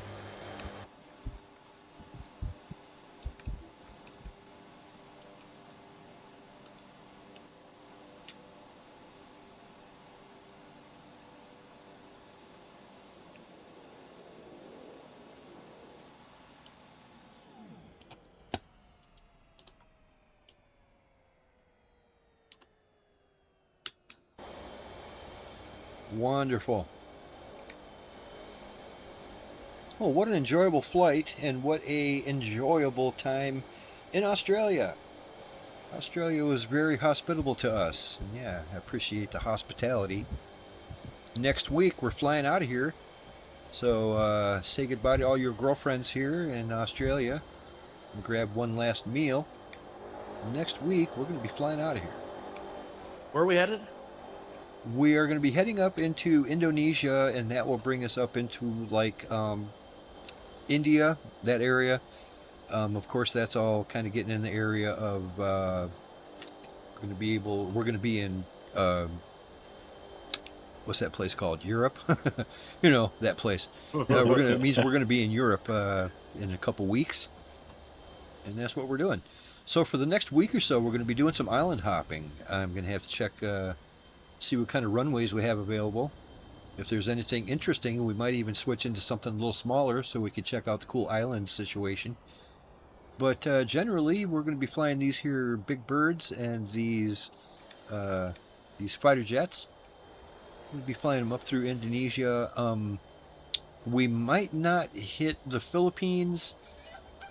I'm going to try to take us on a slightly different route. To get here, we went through Japan, the Philippines, Indonesia, all that good stuff. You know, so to get here, we went this way. If you're looking on the stream, we came through Japan. We ended up over here. I believe this might be the Philippines in this area. And this whole area here is Indonesia. There's thousands of islands. What we're going to do when we're leaving is we're going to take off. We're going to hit this little island chain here. I don't know exactly what this island chain is, but I'm assuming it's still part of Indonesia. And then we're going to head up this way. I believe this right here is Cambodia, so we're probably going to see Cambodia and then maybe Vietnam. And we're going to end up over here in India. And that's the plan for the immediate future. In the next couple weeks.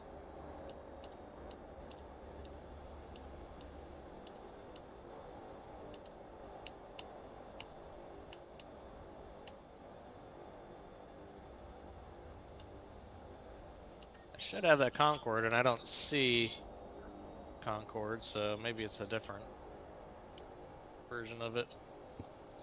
Wheelie. Yeah, it says for me, it says he's in a Concorde, but it is being substituted as a Citation CJ4. That's why he's way off the ground. Because that bird it's substituting him for is way smaller than what he's actually in. That's cool. It looks like he's doing a pretty good job handling that Concorde. That is not an easy airplane to fly. Whoopsie. Somebody came through. Longhorn, what are you doing? Coming in hot. I'm using aliens to get my plane situated. We are going to send the fire trucks over there to the woods. And by the way, look around it. Look at how nice and green everything is around here. Except for that big fireball behind us. I just happen to be looking in just the right direction, too. To see you come cartwheeling in. You made it. Hey, Maritek, you've got an interesting outfit on. Well, I don't even know what I'm wearing. It looks like breast. Hey, what? I don't think I changed anything. I just flew. Okay. Yep. Okay. Yep. You did. Well, you changed something while you're flying, and it might not have been closed. Is that what that knife is in here? Oh. That's like, wait a minute. Yeah. Yeah. I was wondering what that doctor was doing in here. Yeah. Hey, yo. How do you? I love it. It looks like you're running, Laser. How do you run? I'm using an Xbox controller, and that would be the right trigger button. Okay, but on yeah, the I still don't keyboard, see wonder Maritek with wheels down. He's just kind of hovering over here. There's no wheels on his airplane. Mine is R. Tap the space bar That's for all right. me. Yeah, I'm using the 2020 standard keyboard. So mine is R if you run, and C will make you squat or kneel, Yeah, rather. Yeah, I remember you telling me that one there. Okay. Yeah, for me, that's the X button. Hello. Hello, Governor. We're all out here doing exercise on the tarmac. Yeah, I'm just trying Mentat to is get away dressed from way far- more professional than all the rest of us. And he looks hot. Well, too. good. That's good. That's good. That's what I was going for. There you go. Oh yeah, that's professional. It's got a tie on, got the Yep. wings and the captain stripes And there you breasts. go. And breast. I don't think those came with the outfit. Oh no. I don't know how to turn this thing off. What thing are we talking about? Wait. My engines. Oh, they're still going. Control Shift E. There's that, or I just went through. I think there's a master on the right bottom panel. Oh, that works. Okay. I think I'm wearing the same clothes that Tailhook is. Yeah, that's The exactly Camp what I got 85 on. Nowhere shirt. Yep. I chose that because Okay. it says 85. That's the year I graduated high school.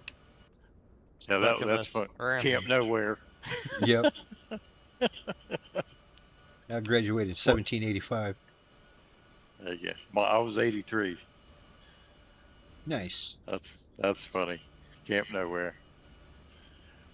Well, you can go inside the control towers over here. It's got nice can shiny you? tile floors, and Oh yeah. chairs. How'd you get and over there desks so and quick? stairs. Where's that? Everybody makes I'm a mad dash for it. I'm in the drone. That's why. Oh, I see. Oh, he's in We're the gonna be dirt. running There's a for couple while. airplanes over here, though. Yeah. They look like they're part of the scenery. That's good.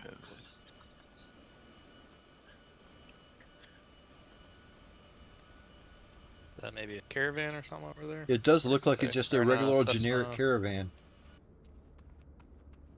Okay.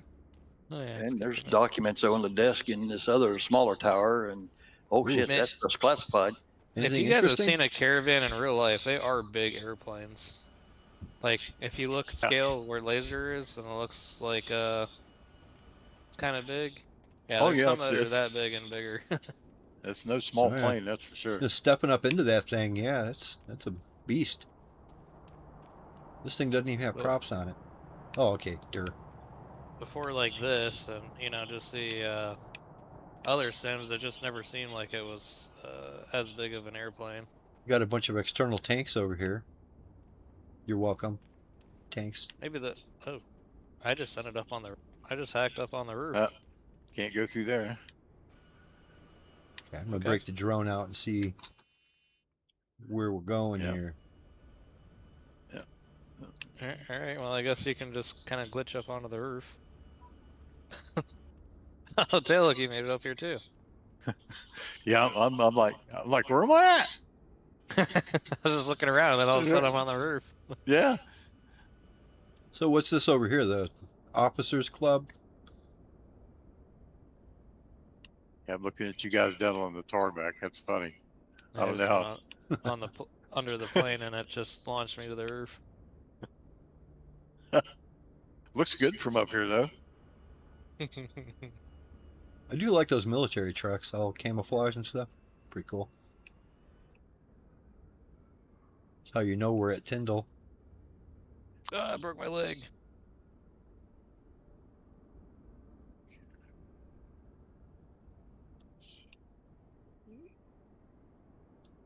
Oh, they got 55-gallon drums here. I didn't know they use gallons in Australia. Oh, I'm on the roof again. Yeah, all these hardened shelters in the back of the airport here have fighter jets sitting in them. Really? Where's that at? You don't see the hardened shelters in behind the tree line? Like a carport. It's got airplanes sitting in them. Really? A whole bunch of them. You don't see them? Where's that at? Maybe I'm looking in the wrong place. I have to By the probably tree line, look usually. up in drone mode or something like that. Yeah, Angle, it's because not easy to yeah. see. yeah, if you're on the ground walking, you No, probably I'm won't in see my them. drone. Are you talking about behind where we parked? Yes, straight behind where we're Okay, at. There's yeah, a yeah. whole bunch of hardened shelters, and they all have I see. fighter jets parked in them. How Huh. do you activate the drone mode? Are you using a... I'm using a kind of like a Xbox controller, but you can do it from the keyboard. If you're Yeah, I have using a standard Xbox keyboard, it's controller as well. I just turned it on. hit both of the top buttons, not the trigger buttons, but the ones above them. The bumper. Yeah, hold them both down, and you'll get your camera out. Okay. It's not exactly like your drone. You can't go quite as far away as you can in the drone, but it works. Or if you're using keyboard, the INS, what do they call it? Insert? Insert, But yeah, that's what I you use. can use that, and that'll put you in drone mode too. And then the R is to go up, and W goes forward, and F goes down, and so on and so Yeah. forth. I see these. I see these little shelters over here. Yeah. They just look little hangars, right? They don't have doors or nothing, but Yeah. Yeah. mine are empty. I don't have anything in any of them. None of them? Some in some of them. Well, I can't get quite close enough to them with the camera. It only lets me go up to about the road. But from the ones I see, I can see 3 or 4 of them, and it doesn't look like there's anything in any of them. The one that's closest to the Okay, yeah, there's fighter towers jets in this one. has some- Sure. Okay, Yeah, now I zoomed in. If you hold Y and then the trigger buttons, one zooms in, one zooms out. It's kind of handy. Gotcha. Gotta zoom right in, gotta zoom right out. Take pictures all about. You can see the housing over here. That's cool. Thank you for the chuckle. I wasn't listening, Travis. I'm sorry. He was shaking it. He was shaking it all out. That one's been stuck in my head for 10 years, waiting Oh, for the no. perfect moment. That's funny.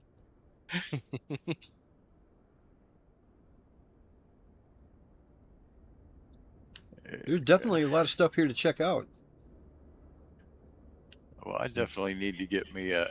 I got an Xbox controller. Do you guys Bluetooth into it, or you just hardwire that Yeah, in? Bluetooth. Bluetooth. You can do it either Okay. way, though. Okay. But, Bluetooth is They easy. had a lot of issues with Bluetooth with these for a while. Trust me, I know. Okay. Me too. When I had a regular Xbox controller, it caused all kinds of issues. But now I have an Xbox Series S controller, and this works like a charm. Okay. Yeah, I've got an S, so that'll work.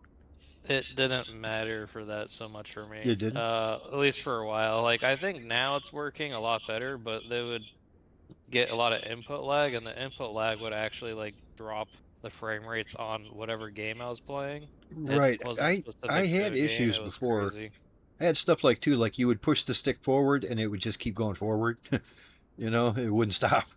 I thought that it was maybe some Bluetooth stuff was interfering with itself. I didn't know what it was.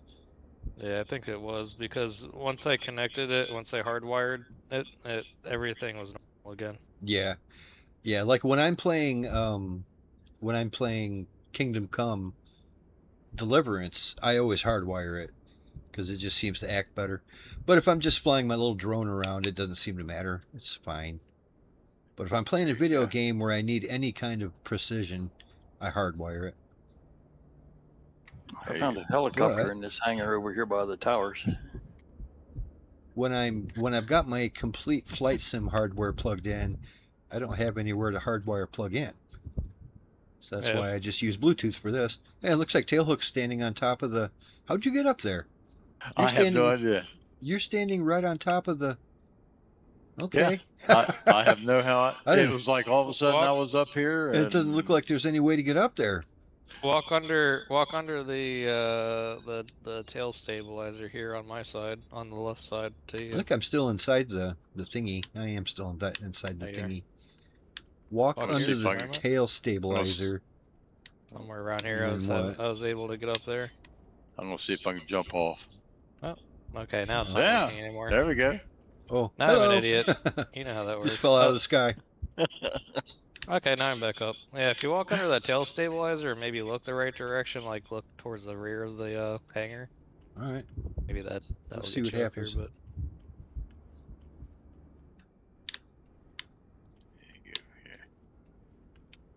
That's the easy way. Or I walked over by the drums of fuel over there, and it worked too. There you go.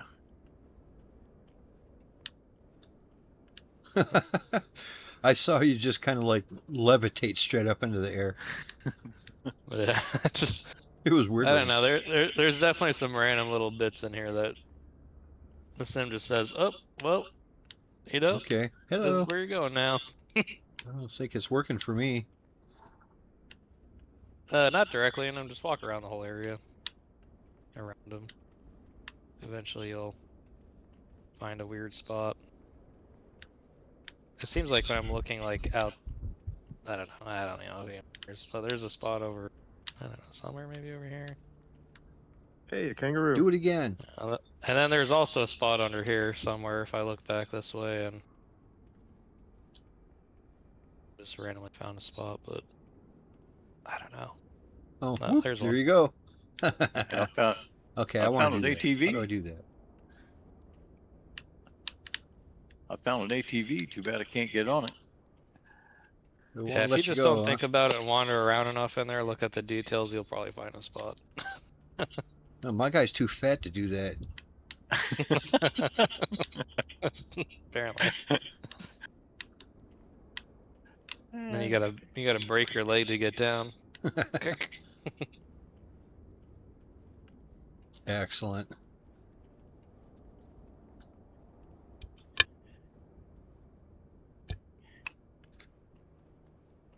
Well, pilots, it was an absolutely delightful flight tonight, and I really enjoy everybody's company.